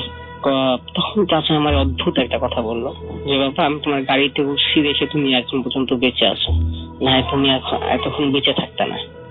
আমি বলছি কাকা তো যাই হোক আপনার কারণে যদি খুব উপকার, যদি আমার যাই হোক উপকার হয়েছে, আপনি আমাদেরকে বাঁচাইছেন, তো কাকা আপনি কে? আমি প্রশ্ন করছি। তো উনি কয় কি যে তোমার এত কিছু প্রশ্ন করার দরকার নেই, তুমি গাড়ি চালাও আর সামনে একটা কবরস্থান আছে, কবরস্থানের সামনে আমাকে নামিয়ে দিও। আমি বললাম আচ্ছা ঠিক আছে কাকা, কোনো কথা বাড়াইলাম না, সোজা চালাচ্ছি। চালাইতে যে কবরস্থানের সামনে বললো এখানে গাড়িটা ব্রেক করো। আমি বললাম কাকা এখানে? কয় না এখানে না, একটু সামনে যাও। আচ্ছা সামনে গিয়ে একটা শিমুল গাছ, আপনি রাত্রেবেলা তেমন একটা বোঝা যায় না, তবে মিন করতে পারছি যে শিমুল গাছ। শিমুল গাছে ওইখানে বলে এখানে ব্রেক করো। তখন ব্রেক করলাম, তো দেখলাম রাস্তা অনেক পুরনো, মনে হয় তাও 100-150 বছর তো হবে কাছে বয়স। বলে এখানে ব্রেক করো, আমি এখানেই থাকি, আর কখনো রাত্রে এদিক থেকে গাড়ি নিয়ে আসবে না। আচ্ছা ঠিক আছে, সামনে একটা প্রবলেম আছে, সামনে একটা ভাঙা আছে, ওই ভাঙার ভিতরে যদি কোনো প্রবলেম হয় তাহলে এই যে তোমার যে ডান পাশে যে দেখবা, মানে যখন প্রবলেম হবে তখন ডান পাশে দেখবা একটা লাঠি আছে, লাঠিটা ধরে থাকবা। তো কাকা নিয়ে চলে গেল, তো আমি ডান পাশে তাকালাম, দেখলাম কিছুই নেই। আমার ডান পাশে তো গ্লাস, লুকিং গ্লাস, আপনার ট্রাকের যে গ্লাস এগুলো। তো ভাঙার মধ্যে গেলাম, ভাঙার মধ্যে যাওয়ার পরে ওই ভাঙা মানে ওই জায়গা থেকে ওই ভাঙাটা প্রায় 2 কিলোমিটার, 2.5 কিলোমিটার হবে। গেলাম ভাঙা পর্যন্ত, যে দেখি যে আসলে ওখানে কিছুই নাই, ভাঙা পার হয়ে চলে আসলাম। আসার পরে ক্যান্টনমেন্ট পার হয়ে এসে পরে সিলেটে এসে গাড়ি ব্রেক করলাম। ব্রেক করার পরে আমি দেখলাম আমার হেল্পার ঘুমাচ্ছে। ঠিক আছে, হেল্পার ঘুমাতে কাকারে ডাক দিলাম, কাকা এরকম এরকম ঘটনা হয়েছে, আপনি কি দেখেন? কয় না তো, আমি তো কিছু দেখিনি, কিছু জানি না। বললাম আচ্ছা ঠিক আছে। তো ওকে সারা রাত গাড়ি চালায় ঢাকা আসলাম। ঢাকা আসে আমি আনলোড করলাম। আনলোড করে এসে ওই যে আমি গাড়ি চালানো ছেড়ে দিছি, আজও গাড়ি চালাই না, এই একটা কারণে। যাক, আপনাদেরকে এই কথাটা শেয়ার করলাম। রাসেল ভাই, আপনাকে অনেক থ্যাংক ইউ, ধন্যবাদ, ভালো থাকবেন সবাই। Bhoot FM. The night comes alive with Gramophone.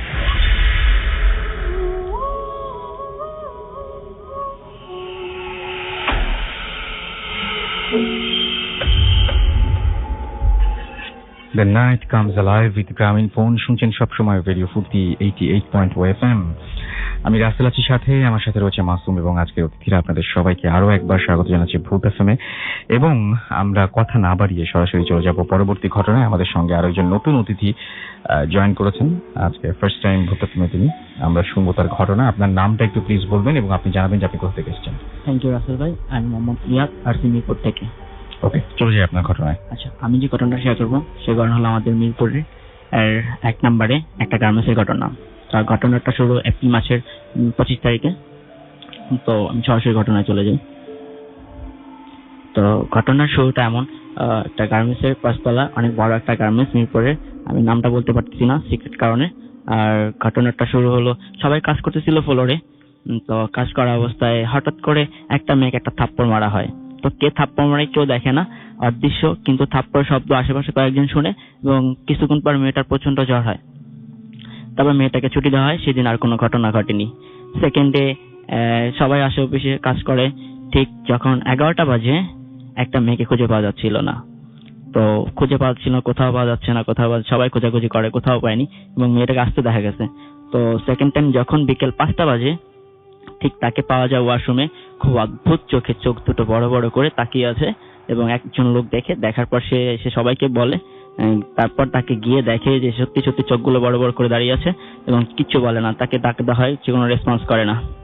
তারপর কিছুক্ষণ পর একজন সাহস করে গিয়ে তাকে ছোঁয়ার সাথে সাথে সেন্সলেস হয়ে পড়ে যায়। তো সেদিন আর কোনো ঘটনা ঘটেনি। তারপর দিন যেটা হয় সেটা হলো, সবাই কাজ করতেছিল, তো সবাই একটু ভয় পাচ্ছিল। তারপর একটা মেয়ে ওয়াশরুমে যাবে, তো সে ভয় পাচ্ছিল, সাথে একজনকে নিয়ে গেল। তো কি করলো, ওয়াশরুমের গেটটা ওপেন করে রাখলো এবং বাইরে আরেকটা মেয়ে দাঁড়িয়ে তাকে পাহারা দিচ্ছিল। তো অনেকক্ষণ হওয়াতে সে আর বেরোচ্ছিল না। তাকে ডাক দেওয়া হলো, কোনো রেসপন্স না করাতে সে কি করলো, দরজাটা ধাক্কা দিয়ে যেটা দেখলো যে মেয়েটা ওয়াশরুমের মাথাটা তার ওয়াশরুমের ভিতরে ঢুকানো। সেই দেখে চিৎকার করে সবাইকে ডেকে আনার পর মেয়েটার মাথাটা ভিতরে ছিল না, মাথাটা ভিতরে ছিল না, সে দাঁড়িয়ে ছিল, সে আগের মেয়ের মতো চোখগুলো বড় বড় করে, এবং তাকে ডাকা হয়, রেসপন্স না করায়। তো এরকম আরেকজন সাহস করে গিয়ে তাকে ছুঁয়ে সে সেন্সলেস হয়ে পড়ে যায়।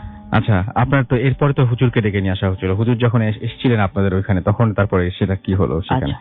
তারপর হুজুর আসার পর পুরো ফ্লোর পরিদর্শন করার পর সেই বাথরুমে ঘটনা দুবার হয়েছিল, সে ফু দেয়। ঘটনা শুরু হয় গিয়ে ভিতরে শুরু হয়, ঠিক ফু দেওয়ার 2 মিনিট পরেই শুরু হয়। সবাই কাজ করতেছিল, হঠাৎ করে একটা মেয়ে দাঁড়িয়ে যায় এবং নিজের গাল নিজে থাপ্পড় মারে। সেকেন্ড টাইম হাওয়ায় ভেসে সে উপরে উঠে পর ধাম করে মাটিতে পড়ে যায়। এই থেকে সবাই তার কাছে যায়, যে তাকে ধরে, তাকে সে মারধর করে। এখন কি সমস্যা আছে ওইখানে? না, এখনো ওরকম সমস্যা নাই, বাট ছিল কিছুদিন আগে। তো তারা নাকি বড় কোনো হুজুর কোন ডেকে জবাই টবাই করে ঠিক করছে প্রবলেম। ওকে, ঘটনাটা আপনি যেভাবে বলেছিলেন এখানে আমরা সেভাবে পেলাম না জিনিসটা, আপনি অনেক মনে হয় নার্ভাস। আমরা পরবর্তী অতিথির কাছে যাই এবং তার কাছ থেকে ঘটনা শুনি এবং তিনি যে ঘটনাটি বলবেন সেটি বেসিক্যালি সেই ঘটনাটা হচ্ছে অস্ট্রেলিয়ায় ঘটেছে এবং একটু অদ্ভুত টাইপের একটা ঘটনা। আমরা সেই ঘটনাটা শুনবো। আপনি প্লিজ একটু আপনার নামটা বলবেন এবং আপনি কোথা থেকে এসেছেন, তারপর আপনার ঘটনা শুনবো আমরা। থ্যাংক ইউ রাসেল ভাই, আমি হৃদয় বলছি। আমি এসেছি ইন্ডিয়া রোড ফার্মগেট থেকে। তো সরাসরি আমি ঘটনায় চলে যাচ্ছি। ঘটনাটি ঘটে আমার কাজিন সাইমনকে নিয়ে অস্ট্রেলিয়ার সিডনিতে 2008 সাল এপ্রিল মাস। তখন ওখানে প্রচন্ড শীতকাল, তাপমাত্রা প্রায় 3 থেকে 4 ডিগ্রি সেলসিয়াস। কাজিন সাইমন সহ তাদের 3-4 জন ফ্রেন্ডরা মিলে ডিসিশন নেয় যে কিছু একটা অ্যাডভেঞ্চার করা। তো অ্যাডভেঞ্চার করতে করতে হঠাৎ করে একজন বলে যে সিডনি থেকে 3-4 কিলোমিটার দূরে উলঙ্গন নামক একটি জায়গা আছে এবং সেখানে একটি প্রাচীন চার্চ আছে এবং মানে গ্রিকদের আন্ডারে এবং মানে গ্রিকদের আন্ডারে চার্চ আছে। তো চার্চের পাশে একটা পুরনো কবরস্থান রয়েছে। তো তারা ডিসিশন নেয় যে এটা ঠিক আছে, তো ওখানে যাওয়া যাক। তো তারা সিডনি থেকে লং ড্রাইভ করে সেখানে যায় রাত 2:30টার দিক দিয়ে। সেখানে গিয়ে তারা ওই কবরস্থানের ভেতরে ঢুকে প্রায় 10 মিনিট হাঁটার পর তারা একটা বাচ্চা কবরের কাছে এসে তারা 4 জন ভয়ে থমকে দাঁড়ায়। তারা 4 জন মিলে দেখতে পায় যে কবরস্থানের মাথার কাছে থাকা একটি ক্রসে, এবং সেই কবরটা ছিল বেশ পুরনো, প্রায় 80-90 বছর আগেকার, এবং সম্ভবত সেটি একটি বাচ্চার কবর। হ্যাঁ, তো তারা সেটা দেখে সেই কবরটাতে তারা লক্ষ্য করে একটা অবয়ব ভেসে উঠছে এবং কালো একটা অবয়ব এবং চোখ দুটো সম্পূর্ণ কালো। এবং জনি ভাই সেখান থেকে বলে যে সাইমন, তোমার হাতে থাকা সেই টর্চ লাইটটা ওই ক্রস বরাবর ধরো, দেখো তো কিছু দেখতে পারো কিনা। ঠিক আমার ওই সাইমন ভাই টর্চ লাইটটা নিয়ে ক্রস বরাবর ধরলো, কিন্তু কিছুই দেখতে পেল না। কিন্তু যখন কি টর্চটা বন্ধ করা হয় ওই ফেসটা আবারও ভেসে ওঠে। এটা তো দেখে তারা সবাই ভয় পেয়ে যায় এবং সৃষ্টিকর্তার নাম নিয়ে তারা দ্রুত ওই কবরস্থান ত্যাগ করে। তো তারা হাঁটতে হাঁটতে লোকালয়ের দিক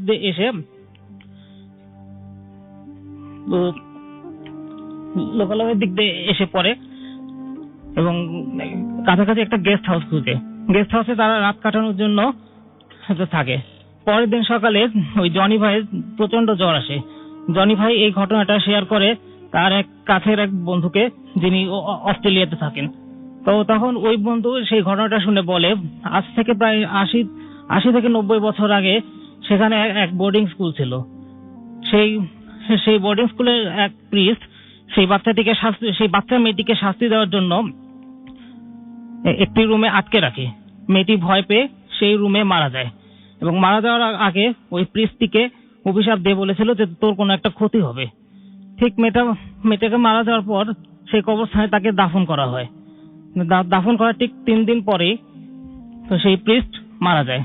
ওকে, এবং আপনাকে অনেক ধন্যবাদ। আপনার অবস্থা বুঝতে পারছি আমরা এখানে, মানে এই ঘটনাটা অনেক ভালো ছিল, বাট মানে যাই হোক, থ্যাংক ইউ ভেরি মাচ। এবং সেই ঘটনাটা যেটা ঘটেছিল সেটা হচ্ছে অনেক আলোচনাই করেছিলাম তার সাথে আমরা, এবং আমরা শুনেছিলাম যে ওইখানে যে অভিশাপটা দিয়েছিল সেই মেয়েটা, এবং তার 3 দিন পরে সেই প্রিস্ট মারা যায়।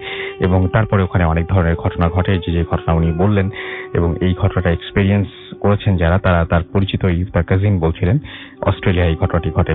And thank you very much.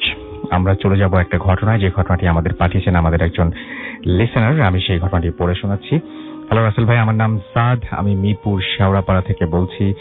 আজ আমি আমার লাইফের একটা স্টোরি বলছি, ভালো লাগলে পড়ে শোনাবেন। আমি আসলে ভূতে বিশ্বাস করি না, কিন্তু আমি জিনের বিশ্বাস করি, এবং আজ পর্যন্ত আমি কখনো জিন দেখিনি, এবং কিন্তু জিনের যে বিষয়টা আমি মানি, এবং জিনের যে বিষয়টা আমি মানি এই জন্য নয় যে আমি জিনের সম্পর্কে শুনেছি। আসলে আমি নিজে পজেসড, এবং আপনারা মেবি শুনেছেন যে জিন মানুষকে ভর করে। আমার সাথে একটা পরী থাকে, এবং সে আমাকে ছোটবেলা থেকে অনেক পছন্দ করে, এবং ছোটবেলা থেকেই তার সাথেই আছেন এবং তিনি বলেন জিনদের যাদেরকে পছন্দ করে সেই মানুষদের সাথে করে নিয়ে যায়। এর আগে সে পরি আমার বাবা এবং আমার আম্মুর মানুষের রূপে আমাকে নিয়ে যাওয়ার জন্য অনেকবার এরকম চেষ্টা করেছে, কিন্তু আমার প্যারেন্টসরা এই ব্যাপারটা পরে ট্যাকল করে এবং তখন আমি অনেক ছোট ছিলাম, মেবি 4 কি 5 বছর বয়স হবে। এরপর থেকে সে আমার সাথে থাকে বলতে সে প্রায়ই আমাকে দেখতে আসে, আমার সাথে টাইম স্পেন্ড করে, আর অলওয়েজ আমার মনে হয় যে আমাকে যেন ডাকছে, কে যেন আমার সাথে আছে। আমার আম্মু এগুলো দেখে একটা হুজুরকে ডাকে। হুজুর জানি না কি করেছিল, তারপর থেকে আমাকে আর সেই পরিটি ডিস্টার্ব করতো না। তার 1 সপ্তাহ পর একদিন আমি রাতে একটা স্বপ্ন দেখি এবং স্বপ্নতে আমি দেখি যে সেই পরিটি আমাকে বলছে যে তোমাকে আর কেউ মানে আলাদা করতে পারবে না এবং কেউ যদি ট্রাই করে তাহলে সেটার ক্ষতি হবে। এই স্বপ্ন দেখে আমার ঘুম ভেঙে যায়। একটা কথা আমি বলতে ভুলে গেছি যে আমরা ইন্ডিয়ান, মানে আমার বাবার ফ্যামিলি ইন্ডিয়ায়, আমার আম্মু বাংলাদেশের। আমার বাসায় আমরা সবাই হিন্দি উর্দুতে কথা বলি।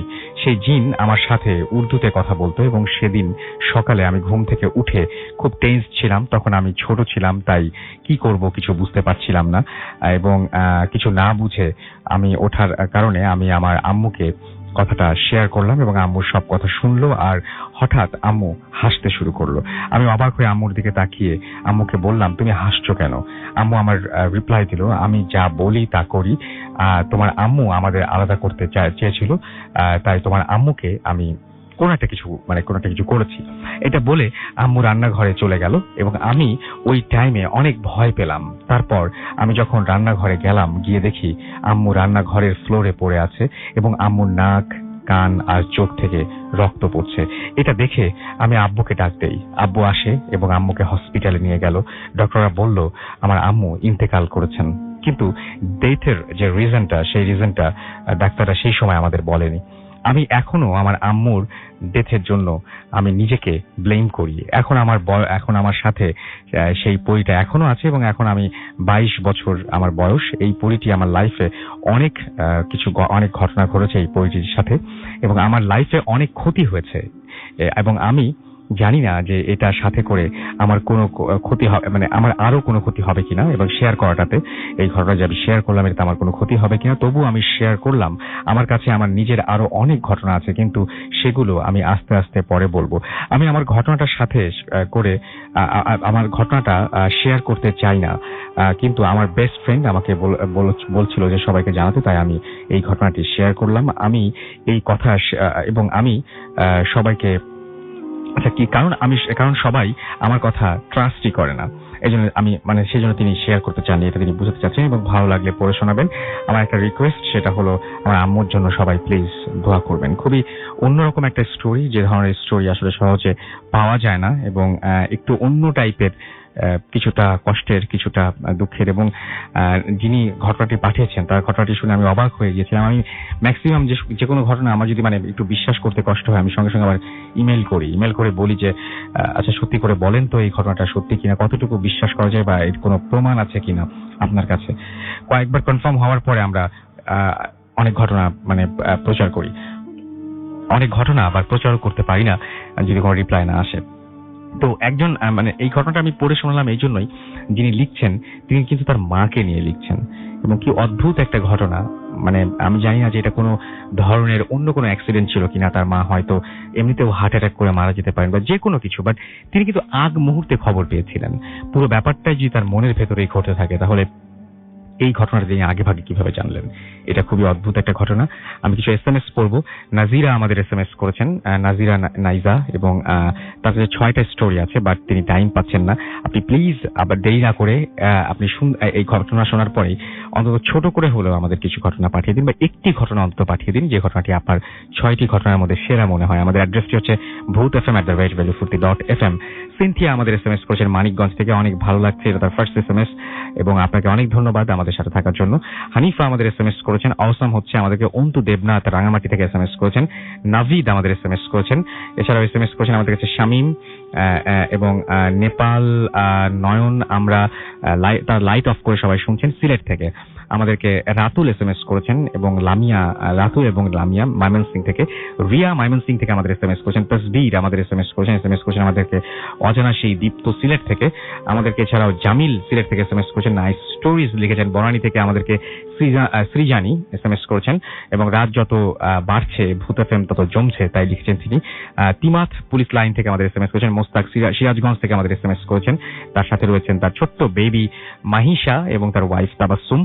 রাহাত আমাদের SMS করেছেন বনশ্রী থেকে, এছাড়া আমাদেরকে SMS করেছেন আশা রাজশাহী থেকে, পাপড়ি এবং ফুয়াদ আমাদের ভূতের গলি থেকে SMS করেছেন এবং তার কাছে বাবু ভাইয়ের ঘটনাটা ভালো লেগেছে। কবির জিঞ্জিরা থেকে আমাদের SMS করেছেন, অনিক ফাহিম, পুষ্প, রণবীর তারা শুনছে। নূর আমাদের SMS করেছেন, অস্থির ছিল স্টোরিটা। আমাদেরকে মিথিলা যাত্রাবাড়ি থেকে SMS করেছেন আমাদেরকে দেখতে পাচ্ছি। শুভ্র, লাস্ট স্টোরিটা অনেক ভালো ছিল তাই তিনি লিখেছেন। শুদ্ধ আমাদের SMS করেছেন ভূত FM রক্স, আমাদেরকে সজীব SMS করেছেন আমাদেরকে দেখতে পাচ্ছি অভি, এছাড়াও রাজু এবং অভি নারায়ণগঞ্জ থেকে SMS করেছেন, রাজু এবং সালাউদ্দিন আমাদেরকে হবিগঞ্জ থেকে SMS করেছেন, রুমন রায়ের বাজার থেকে আমাদের SMS করেছেন, খুব ভালো লাগছে তার কাছে। নিশান শিরোইল থেকে SMS করেছেন আমাদের এহসানুল হক রিয়াদ, এছাড়াও কবির জিঞ্জিরা থেকে SMS করেছেন, রোদেলা বাসাবো থেকে আমাদেরকে SMS করেছেন। অনেকেই ফেসবুকে আমাদের এখানে কমেন্ট পাঠাচ্ছেন এবং অনেকে এখনো পর্যন্ত কমেন্ট করছেন। আমি দেখতে পাচ্ছি যে ঘুম চলে গেল আরো ভয় পেতে চাই, MMA কাদের ফেসবুকে লিখেছেন এবং আমাদেরকে এখানে দেখতে পাচ্ছি আরো অনেকেই কমেন্ট করে যাচ্ছেন। আমাদেরকে আলতাব হুসেইন লিখেছেন, খুব ভয় লাগছে। দিবাকর কর্মকার আমাদের এখানে কমেন্ট করেছেন এবং তিনি বলেছেন যে কিভাবে লাইভ শোনা যায় সেই লিঙ্কটা পাঠাতে আমাদের অ্যাপটা ডাউনলোড করে ফেলেন, ফুর্তি অ্যাপ, তাহলে হবে। সেটা আপনি iOS থেকে ডাউনলোড করতে পারেন, আপনি অ্যান্ড্রয়েড থেকে ডাউনলোড করতে পারেন এবং আপনি ফেসবুকে যেই কিন্তু ফেসবুকে আপনি সেই লিঙ্কটাও পেয়ে যাবেন। এবং এছাড়াও আমাদের দেখতে পাচ্ছি যে আলী আহমেদ সাজু SMS করেছেন এবং আমাদেরকে SMS না এখানে কমেন্ট করছেন। আমাদেরকে এছাড়াও নয়ন খান কমেন্ট করেছেন আমাদেরকে দেখছি উন্নতি শিকদার, এছাড়া আমাদের এখানে দেখতে পাচ্ছি কমেন্ট করেছেন এছাড়াও MD মিকু এবং তিনি ভূত FM শুনছেন বাট কখনো কমেন্ট করেন না, মেসেজ করেন, তাই আচ্ছা তিনি কমেন্টটা পড়লে খুশি হবেন। আমাদেরকে রাজকুমার বিডি লিখেছেন, ড্রাইভার স্টোরিটা অসাম। আমাদেরকে শামীম হোসেন লিখেছেন যে ভূত FM লাইভ কি এটাই শুনতে পাচ্ছি? অবশ্যই আপনি যেটা শুনছেন এটা লাইভই শুনছেন এবং আপনি চলে যেতে পারেন www.radiofurti.fm এইখানে এবং সেখানে গিয়ে আপনি কিন্তু ডাউনলোড লিংক পেয়ে যাবেন সেই অ্যাপটি এবং আপনি সবকিছু জেনে ফেলবেন সেখান থেকেই। এছাড়াও আমি দেখতে পাচ্ছি আরো অনেকেই আমাদের এখানে কমেন্ট করছেন। আপনি যদি কমেন্ট করতে চান বা আমাদের পেজে ভিজিট করতে চান চলে যান www.facebook.com/radio.furti অথবা চলে যান www.facebook.com/bhutfm.russell। আমরা একটা ছোট্ট বিরতি যাবো, আমাদের গেস্ট চেঞ্জ করা লাগবে এবং আমরা তারপরে আবারও ফিরে আসবো আপনাদের কাছে। সুতরাং সেই পর্যন্ত আশা করছি আপনারা আমাদের সাথেই থাকবেন। And stay tuned to radio Foorti, don't stop the ফুর্তি।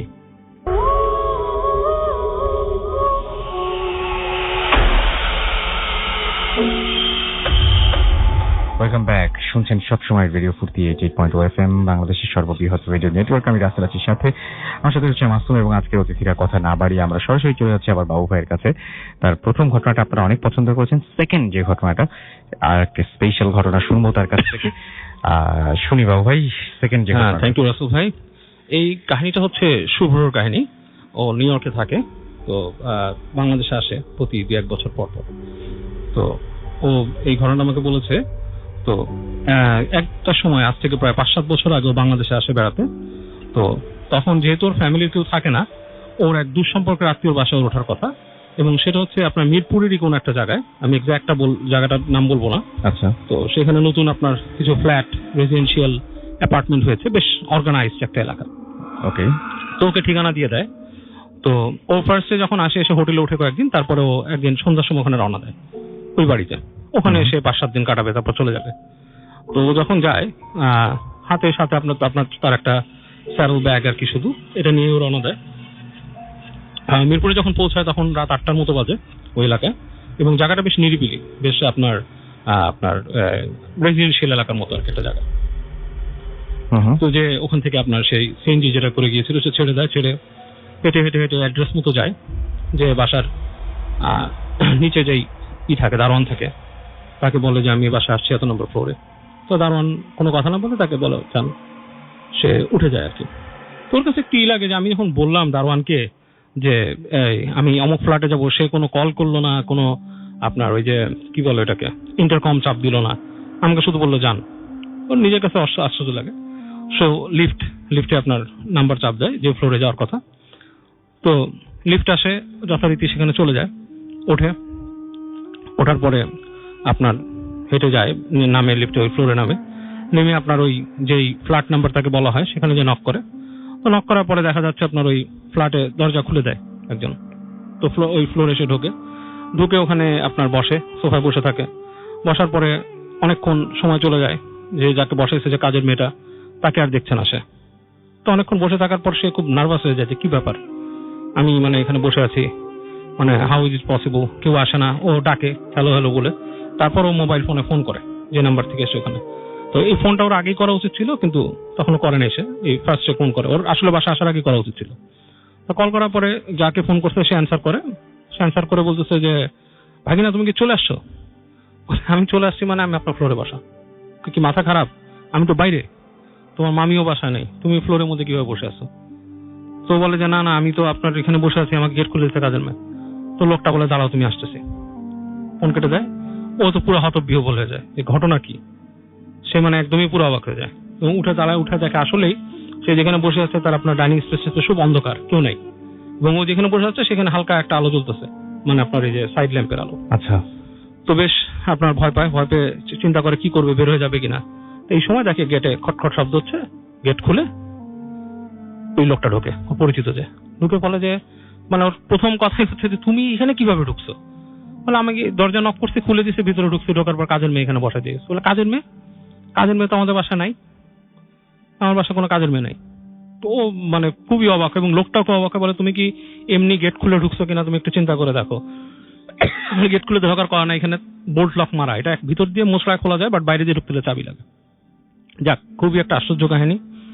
সে খুবই ভয় পায় যে কিভাবে ঢুকলো। ওই লোকটাও বেশ মানে তাদের মধ্যে একটা মানে দেখা দেয়, মানে আপনার অনিশ্চয়তা। তারা সন্দেহ করছে দরজা মনে খোলা রেখে গেছিল, সেও ঢুকছে, এবং সে কোনো রকম একটা হয়তো মাইন্ড গেমে পড়ছে বা কোনোভাবে ঢুকে গেছে। যাই হোক, ওখানে বসে থাকে, ওকে বলে আচ্ছা থাকো, ওকে নিয়ে রুম দেখা দেয় যে এই রুমটায় তুমি থাকবা। তো রাত্রেবেলা ওখানে থাকার সময় গভীর রাতে ওদের গল্প গুজব হচ্ছে ওই মামার সাথে, মামিও আসছে। তো আলোচনার মধ্যে আসে যে দেখো এই জিনিসটা যে তোমার সাথে ঘটলো, এখানে কিন্তু আসলে কিছু ভৌতিক ব্যাপার স্যাপার হয়। তো এটা কি ভৌতিক কোনো যোগ সাজস আছে নাকি, সেটা একটা ভাবার বিষয়। তো কেন যে এই বিল্ডিংটা যখন তৈরি হয়েছে, এখান থেকে অনেকগুলো নির্মাণ শ্রমিক উপর থেকে পড়ে মারা গেছে। তারপর ইট ভাঙতো যে, সেরকম মহিলাও মারা গেছে এখানে। এবং এই পুরা যে এলাকার যে কনস্ট্রাকশনটা হয়েছে, এই অঞ্চলটাও ছিল অনেকটা মানে কারো জায়গা জমি ছিল, এগুলা থেকে সরে অ্যাবান্ডেন্ট একটা জায়গায় তৈরি করা হয়েছে। তো অনেকেই অনেক খবর শুনে, অনেকে দেখে যে ওখানে ওই একটা পুকুরের মতো আছে, ওখানে রাত্রেবেলা মানুষ দাঁড়ায় থাকে, এই সেই বিল্ডিং এ অনেকে অনেক কিছু ফেস করে। তো ও তো ভয় পেয়ে যায়, বিদেশ থেকে আসছে, প্রথমে একটু গা ছমছম করা। তো বলে যে তবে যদি তুমি উদ্ভট কিছু দেখো, তুমি করো না, কেয়ার করো না, তুমি ঘুমায় থেকো।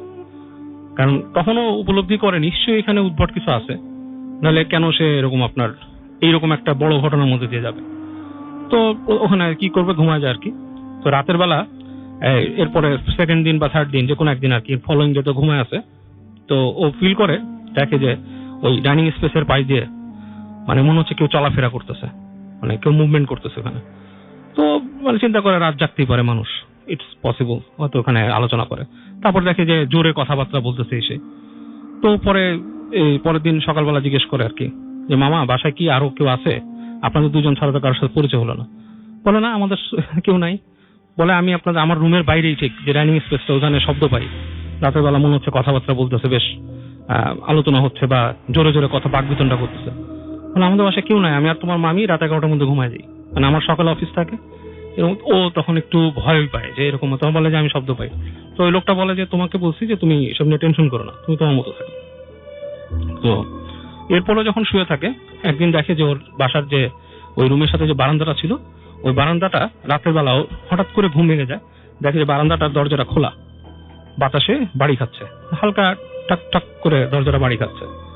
তো দেখে, চিন্তা করে যে আর কি, গরমের দিন, থাক খোলা থাক, ডাজন্ট ম্যাটার, আর বেশ বাতাসিত হচ্ছে, বেশ উপরের দিকে ফ্ল্যাট। তো আবার শোয়ার চেষ্টা করে। এই সময় দেখে যে ওর পায়ের কাছে একটা মানে ছায়া মূর্তির মতো দাঁড়ানো, এবং মনে হচ্ছে যে একটা মানুষ, পুরো মানুষ আকৃতি, এবং ওটা মানে বাতাসে ভেসে মানে ওর পায়ের কাছ থেকে সোজা ওইদিকে টেবিলের কাছে চলে যাচ্ছে, আবার এদিকে আসতেছে, মানে একটা কন্টিনিউয়াস একটা রিদমের মধ্যে এদিকে চলাফেরা করছে, যাওয়া আসা করছে। করতেছে। তো ও দেখে প্রায় ওর গুজবাম্প হয়, গায়ের সব লোম দাঁড়ায় যাও, চিন্তা করে যে এটা কে বা কি অশরীরী কিছু এরকম একটা এখানে আছে। তো দোয়া পড়তে থাকে মনে মনে, দোয়া পড়তে পড়তে সে একসময় ঘুমা যায় আর কি। তো পরদিন ও মামাকে জিজ্ঞেস করে যে আপনি সিরিয়াসলি মামা বলেন তো বাসাটার মধ্যে কিছু আছে কিনা। তো মামাটা তাকে বলে শোনো, এখানে আসলে আমরা তো ফ্ল্যাট কিনেছি, এখন এটা তো আমার পক্ষে এভাবে সম্ভব না।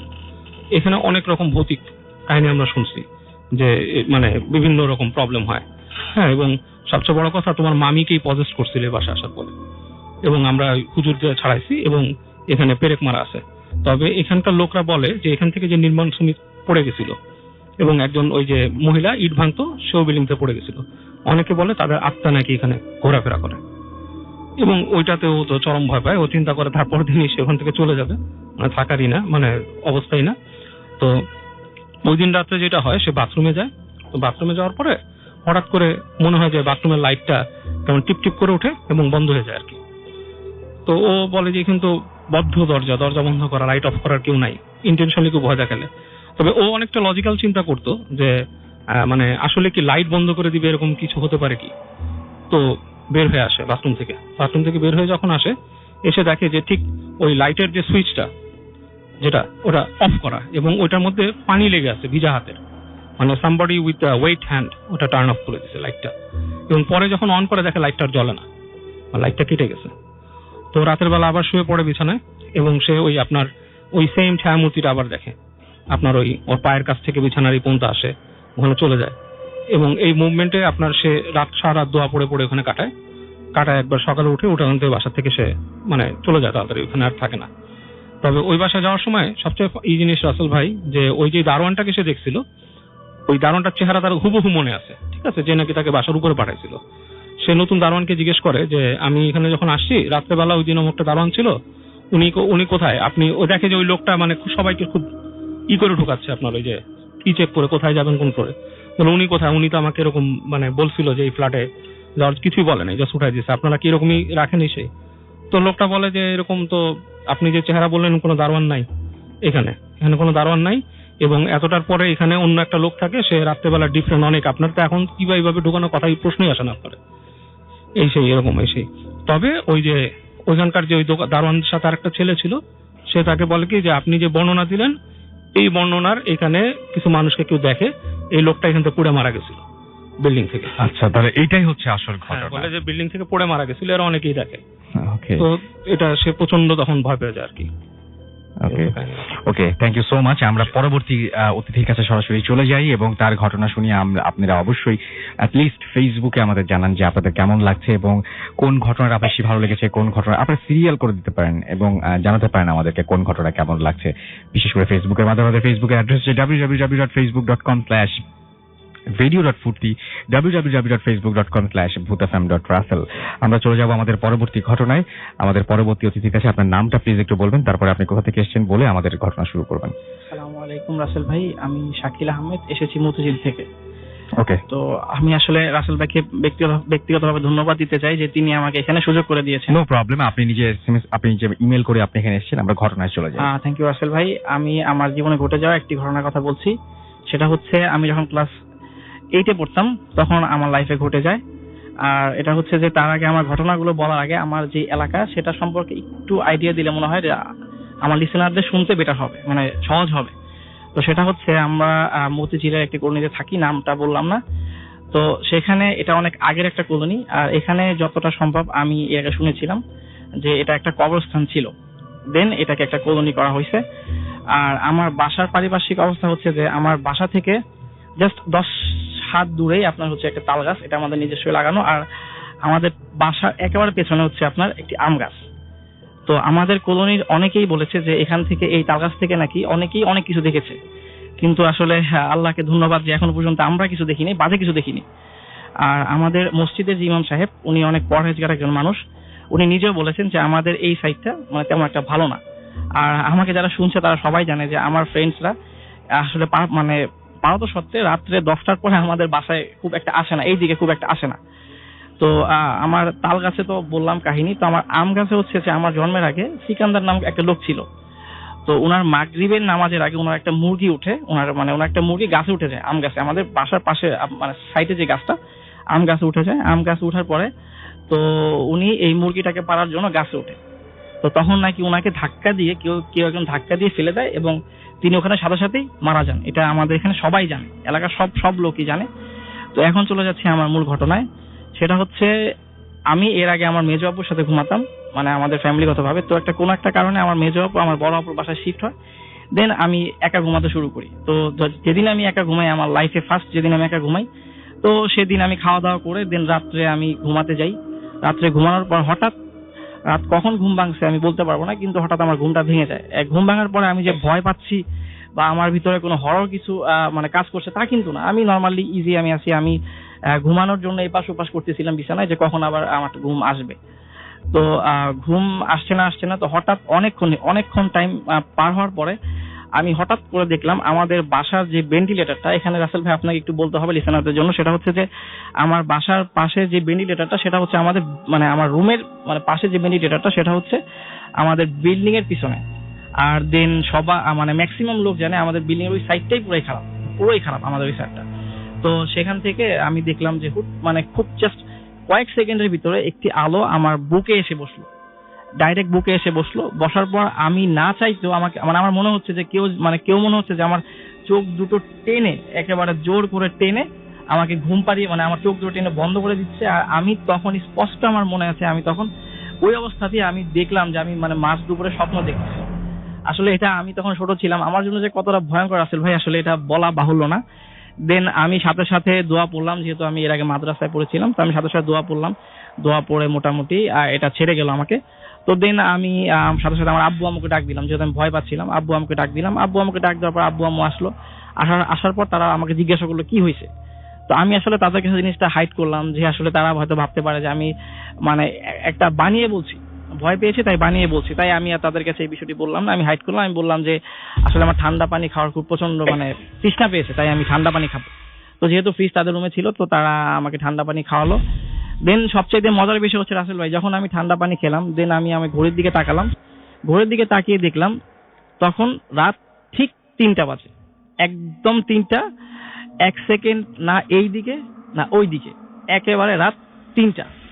তো আমি পানি খাওয়ার পর আমি আবার যথারীতি আমার রুমে চলে আসলাম। চলে আসার পর রাসেল ভাই হচ্ছে যে আমি শুয়ে আছি, কিন্তু আমার ভিতরে তখন প্রচন্ড রকমের ভয় কাজ করতেছে। আমি একটা জিনিসই ভাবতেছি যে আমি কোনো মতে আমাকে আজকে রাত্রে ঘুমানো যাবে না, মানে দ্যাট মিনস চোখটা বন্ধ করা যাবে না।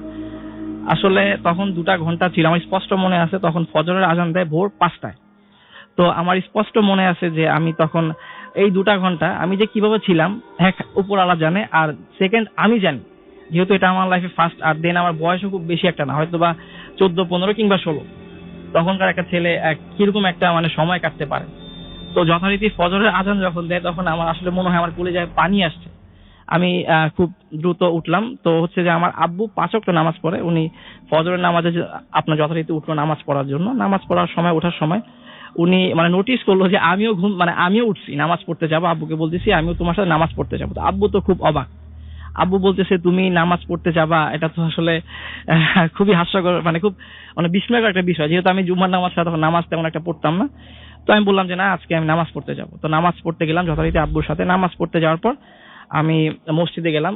তো আমি এর আগে মনে হয় বলছি যে আমাদের মসজিদের ইমাম সাহেব উনি খুবই পরহেজগার একজন মানুষ। আর উনি অনেকেই জানে যে উনি আমাদের এখানে জিন পালেন। আর উনি আসার আগে আমাদের কলোনিতে অনেক সমস্যাও ছিল। উনি আসার পরে এই সমস্যাগুলো মানে মোটামুটি অনেকটাই অফ হয়ে গিয়েছে। তো আমি নামাজ পড়ার পর আমি দেখলাম উনি আমাদের মসজিদে নামাজ পড়ার পর কিছু দোয়া করা হয়। তো উনি দোয়া করলো। দোয়া করার পর আমি আসলে ওনার জন্য ওয়েট করতেছি যে উনি কখন বের হবে। তো যথারীতি কিছুক্ষণ পর মোনাজাত হলো। মোনাজাত হওয়ার পর আমি হুজুরের কাছে গেলাম, যে আমার রাতে যে ঘটে গেল যে কাহিনীটা, সেটা আমি হুজুরকে শেয়ার করলাম। হুজুর, এই একটা বিষয় আমার লাইফে ঘটে গেছে, এটা আসলে আমি কি করতে পারি, আমি তো এটা দেখছি। দেন হুজুর আসলে কথাটাকে মানে একটা ফান হিসেবে উড়াই দিল। উনি বললো যে না, তুই যা দেখছিস এটা আসলে কিছু না, এটা ভুলে যা, এটা তুই বাচ্চা মানুষ, মনে বলে তুই দেখছিস। তো আমি হুজুরকে মানে বলতেছি যে না, এটা কোনো মতেই ভুল হইতে পারে না, কারণ আমি নিজের 2 চোখে দেখছি, এটা কখনো ভুল হইতে পারে না। তো উনি আসলে আমাকে মানে বলতে চাচ্ছিল না। দেন আমি অনেক জোরাজুরি করার পর উনি আমাকে বললো যে দেখ, তোদের এইখানটা তো তুই জানিস এটা খুব বেশি একটা ভালো না। আচ্ছা ঠিক আছে, তুই যেহেতু বাচ্চা মানুষ, তো আমি তোর আব্বুকে বলে দিব যে তোকে যেত আর মানে কখনো মানে একা না ঘুমাতে দেয়। তো আমি এই হুজুরকে মানে পার্সোনালি রিকোয়েস্ট করলাম, যেহেতু আমি আসলে চাচ্ছিলাম না যে এই বিষয়টাতে আমার ফ্যামিলি ইনভলভ হোক। তো এই জন্য আমি হুজুরকে মানে বেশ রিকোয়েস্ট করলাম, হুজুর কাইন্ডলি আপনি এই ঘটনাটা আমার ফ্যামিলিকে মানে আপনি বলেন না, দেখা যাক কি হয়, কতটুকু কি হয়। তো রাসেল ভাই এই ঘটনাটা ঘটার তারপর থেকে আমি দেখলাম যে আমার সাথে আমাকে মানে প্রচন্ড যেটাকে বলে বোবা ধরা একটা রোগ, সেটা আমার সাথে কন্টিনিউয়াসলি হতে থাকলো। মানে এই দেখা গেছে প্রতিটা দিনে আমার সাথে রাতে বোবা ধরতো। তো এই বোবা ধরায় আমি যথেষ্ট অতিষ্ঠ হয়ে গেলাম। তো এক পর্যায়ে দেখলাম যে আপনার বোবা ধরার রোগের সাথে সাথে হঠাৎ করে একদিন আমি নোটিস করতে পারলাম যে আমি যখন রাতে ঘুমাই, দ্যাট মিনস আমার বিছানার পাশে কেউ একজন মানে আপনার এভাবে নিঃশ্বাস নিচ্ছে, যে জিনিসটা হচ্ছে মানে একজন মানুষ যদি ঘুমায় এবং সে যদি খুব মানে গভীর ঘুমে থাকে, একটা গাঢ় নিঃশ্বাস ছাড়ে, সেই নিঃশ্বাসটা আমি স্পষ্ট পেলাম। তো আমি তো ভয় পেয়ে গেলাম যে কি হলো। তো আমি জিনিসটাকে প্রথম দিন তেমন একটা পাত্তা না দিয়ে আমি ঘুমিয়ে গেলাম। কিন্তু অবাক করার বিষয় হচ্ছে রাসেল ভাই, সেদিন আর আমার সাথে কোনো রকমের কোনো বোবা বা আমাকে ধরলো না। তো ভালো কথা, সেকেন্ড ডে তো আমি সেম জিনিসটা নোটিস করলাম। তো আমি নোটিস করার পর আমি আজকেও ভাবলাম যে হয়তোবা আমি ভয়ে আছি, তাই আমার এরকম মনে হচ্ছে। তো ভালো কথা, সেকেন্ড ডে তো আমি এটা হাইড করলাম, মানে আমি জাস্ট নিজেকে নিজে চাপা দিলাম। বাট সবচাইতে মজার বিষয়, যখন থার্ড ডে তে সেম কাজটাই হলো, তখন আমি ভাবলাম যে না, আসলে একটা মানুষ একদিন 2 দিন বা 3 দিন কিন্তু একটা মানুষ একই সেম জিনিস বুঝতে পারে না। আমি স্পষ্ট বুঝতেছি আমার পাশে কেউ একজন ঘুমিয়ে আছে। তো আমি তো প্রচন্ড আবারও সেম অনেক ভয় পেয়ে গেলাম যে এটা কি হচ্ছে আমার সাথে। তো আমি যেহেতু ক্লাস 8 এ পড়তাম, স্টুডেন্ট, আমার রুমেই টেবিল ছিল, আমি ওখানে গিয়ে খাতায় আমি নোটিস করলাম যে কালকে ঘুম থেকে উঠে আব্বুকে বলবো আমার সাথে এরকম একটা কিছু হচ্ছে। যেহেতু সকালবেলা আমি খাতা চেক করবো হোমওয়ার্কের জন্য, তো সেই দিন রাত্রি আমি দেখলাম আমাকে কেউ একজন বলতেছে যে আমি যে তোর এখানে আসি, তুই এটা কাউরে বলিস না, যদি বলস তো তোর অনেক বড় ক্ষতি হয়ে যায়। তো আমি ওনাকে জাস্ট একটা জিনিসই আস্ক করলাম যে দেখেন, আপনি কেন আমার এখানে আসেন, আমি তো একটা বাচ্চা মানুষ। তো উনি জাস্ট আমাকে একটাই বললো যে দেখ, আমি জানি তোর অনেক সমস্যা হইতেছে, আমি তোর এখানে আসি, তুই ভয় পাস না, তোর কোনো ক্ষতি হবে না, কিন্তু তুই খবরদার আমি যতদিন পর্যন্ত এখানে আসি তুই কাউরে আমার বিষয়ে কিছু বলতে পারবি না। তো আমি বললাম ঠিক আছে, কিন্তু ঠিক আছে বললাম, বাট আমার ভিতরে তো আমি নাই, প্রচন্ড ভয়ে আমি আছি। তো তারপর হচ্ছে যে আমি তো ঠিক আছে, এইভাবে করে আমার দিন যেতে লাগলো। প্রচন্ড ভয় থাকি, রাত হলেই মানে আমার কাছে মনে হয় আমার বুকে কে যেন পাথর দিয়ে চাপা দিয়ে রাখছে। তো ভালো কথা, এইভাবে যেতে লাগলো। হঠাৎ আমি নোটিস করলাম যে এখন আসলে আপনি আমাকে বলতে পারেন যে আপনি হয়তো বাচ্চা ছিলেন, তখন হয়তো আপনার কাছে এই জিনিসটা মানে এইভাবে মনে হয়েছে। বাট রাসেল ভাই, আমি আপনাকে একটা জিনিস কনফার্ম করতে পারি, সেটা হচ্ছে যে আমি তখন স্পষ্ট মাঝে মাঝে প্রায় দেখতাম বিভিন্ন ফুল, মানে দ্যাট মিনস আতর, বিভিন্ন আতরের ঘ্রাণ আমি পেতাম, বিভিন্ন স্মেল। মানে এগুলো আসলে বাস্তবিক ক্ষেত্রে সত্যি কথা বলতে আমি কখনো মানে এইসব স্মেল পাইনি, যেটা আমি আগে মানে আমি তখন পেতাম। এক এক দিন রাতে এক এক রকম স্মেল, যেমন আসলে আমি মানে আপনাকে বলতে পারছি না, বাট মানে খুবই সুন্দর স্মেল। হ্যাঁ, তো আমি মানে বুঝতে পারলাম যে উনি যেই আছে না, মানে উনি একজন ভালো এবং একজন পরহেজগার মানুষ। তো এভাবে করে মোটামুটি আমার সময় কাটতে লাগলো। মাঝখান দিয়ে আপনার 2 থেকে 3 মাস, হয়তোবা আই এম নট শিওর, 2 থেকে 3 মাস আমি এটা কন্টিনিউয়াসলি দেখলাম। দেখার পর হচ্ছে যে একদিন হঠাৎ করে উনি দেখলাম যে আমার সেই যে আওয়াজটা সেটা আর আমি পাচ্ছি না। তাই আমি ভাবলাম যে উনি হয়তোবা চলে গেছে। দেন হলো এখন উনি চলে গেছে, ভালো কথা। দেন আমি আবার নোটিস করলাম এখন যে আমার রুমে কেউ একজন আসতেছে, যে আমি মানে বিশাল বড় দাড়ি, আপনার মানে পেট পর্যন্ত দাড়ি, ওনার গায়ে প্রচুর তাবিজ, যেমন আমরা যেমন আপনার পুঁথি বড় বড় তাবিজ গুলা দেখি, সেই তাবিজ গুলো ওনার গায়ে লাগানো আছে, আর উনি হাতে একটা লাঠি, উনি এটা নিয়ে আসে আমার রুমে। আসার পর আপনি হচ্ছে যে আমার চেয়ারটা যে আছে, চেয়ারটা আমার যেহেতু আমি যেহেতু স্টুডেন্ট ছিলাম, তো আমার চেয়ার টেবিল, এখন আমি স্টুডেন্ট, তো চেয়ারটা নিয়ে আমার খাটের কাছে আসে। আসার পর আমার মাথাটা, আপনাকে কিভাবে বুঝাবো, আমার মাথাটা বালিশে থাকে, উনি জাস্ট আমার মাথা থেকে জাস্ট এক হাত দূরে আমার দিকে তাকিয়ে থাকে মাথা নিচে হয়ে। তো এটা আসলে রাসেল ভাই যার সাথে ঘটে সেই বুঝতে পারে এটা আসলে কতটা ভয়ঙ্কর একটা জিনিস। তো আমি আপনাকে বলছি, যেহেতু আমি মাদ্রাসার স্টুডেন্ট, আমি কিছু জানতাম আগে থেকেই, তো আমি সেইভাবে দোয়া পড়তাম, দোয়া পড়ে আমি তাকে ছাড়াতাম। তো এখন হচ্ছে যে আমি এইখানেও আপনাকে আরেকটা কনফার্মেশন দিতে পারি, যে সেটা হচ্ছে যে আমি সবসময় রাতে পড়ে আমার পড়ার মানে টেবিল এবং চেয়ার থাকতো এক সাইডে, আমার বেড থাকতো আরেক সাইডে। কিন্তু হচ্ছে উনি যখন আসতো, তখন আমি সকালে ঘুম থেকে উঠে দেখতাম যে আমার চেয়ার টেবিলটা ঠিক জায়গাতেই আছে, বাট আমার চেয়ারটা ঠিক জায়গাতে নাই, চেয়ারটা আমার খাটের পাশেই আছে। তো এভাবে কিছুদিন যেত। আর উনি আসলে ওনার গা থেকে প্রচন্ড রকমের বাজে একটা গন্ধ আসতো। আমি আপনাকে মানে আমি এক্সপ্লেন করতে পারছি না, যে ড্রেনের গন্ধ মনে হয় ওনার গায়ের চাইতেও অনেক ভালো, মানে অনেক ভালো। তো উনি এইভাবে আসতো, আসার পরে উনি আমার দিকে জাস্ট, উনি কিন্তু কিছুই করতো না, উনি আমার কোনো কথাও বলতো না, কিছু করতো না, উনি জাস্ট আমার দিকে তাকিয়ে থাকতো, জাস্ট মাথাটা নিচু করে আমার মাথার দিকে উনি এক দৃষ্টিতে তাকিয়ে থাকতো। আর আমি তখন দোয়া দুরূদ পড়ে আমি ছাড়াতাম। এভাবে করে আমার আসলে প্রত্যেকটা মুহূর্ত আমার যাচ্ছিল খুব ভয় এবং খুব আতঙ্কে। তো তারপর আমি এক সময় আর থাকতে পারলাম না, যেহেতু আমি ছোট ছিলাম, আমি আর সহ্য করতে পারিনি। সহ্য করতে না পেরে আমি আবার সেই হুজুরের কাছে আবার শরণাপন্ন হলাম। দেন আমি তাকে গিয়ে বললাম যে হুজুর, আমার তো এই কন্টিনিউসলি সমস্যাগুলো হচ্ছে, তো আমাকে তো এর আগে আপনার সাথে কথা বলেছিলাম, দেন আমাকে একজন বললো এরকম কথা বলতে না, উনি তখন চলে গেছে। তখন হুজুর আসলে আমাকে মানে দেখলো, দেখে আর তখন আমি আসলে খুব শুকিয়ে গেছিলাম।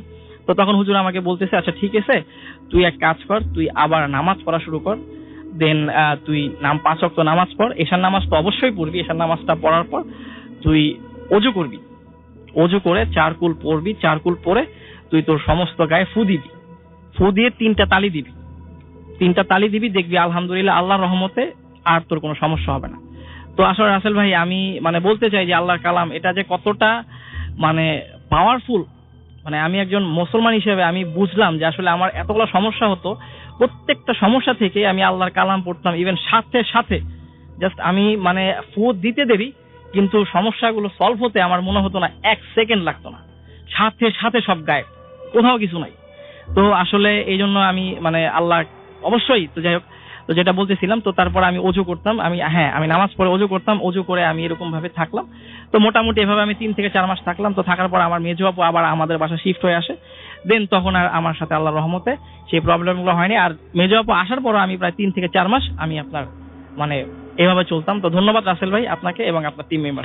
অনেক ধন্যবাদ আপনাকে, এবং ঘটনাটা খুবই চমৎকার ছিল। আমাদের আসলে একটা ছোট্ট ব্রেকে যেতেই হবে, এবং আপনি যদি ভয় পেতে চান তাহলে এই ঘটনাটা, যে ঘটনাটা এইমাত্র শেষ করলেন, সেই ঘটনাটা আরেকবার একটু মনে করার চেষ্টা করেন, দেখবেন যে আসলে আপনার চারপাশের পরিবেশকে চিন্তা করেন, আপনার ঘরটাকে চিন্তা করেন, ভয় পেতে আপনি বাধ্য। আমরা চলে যাচ্ছি ব্রেকে, কোনো কথা হবে না, আমরা সরাসরি ব্রেকে চলে যাচ্ছি, হাতে একদম সময় কম। স্টে টিউনড টু রেডিও ফুর্তি এন্ড ডোন্ট স্টপ দ্য ফুর্তি। OFM. Bhoot FM. The night comes alive with Grameenphone.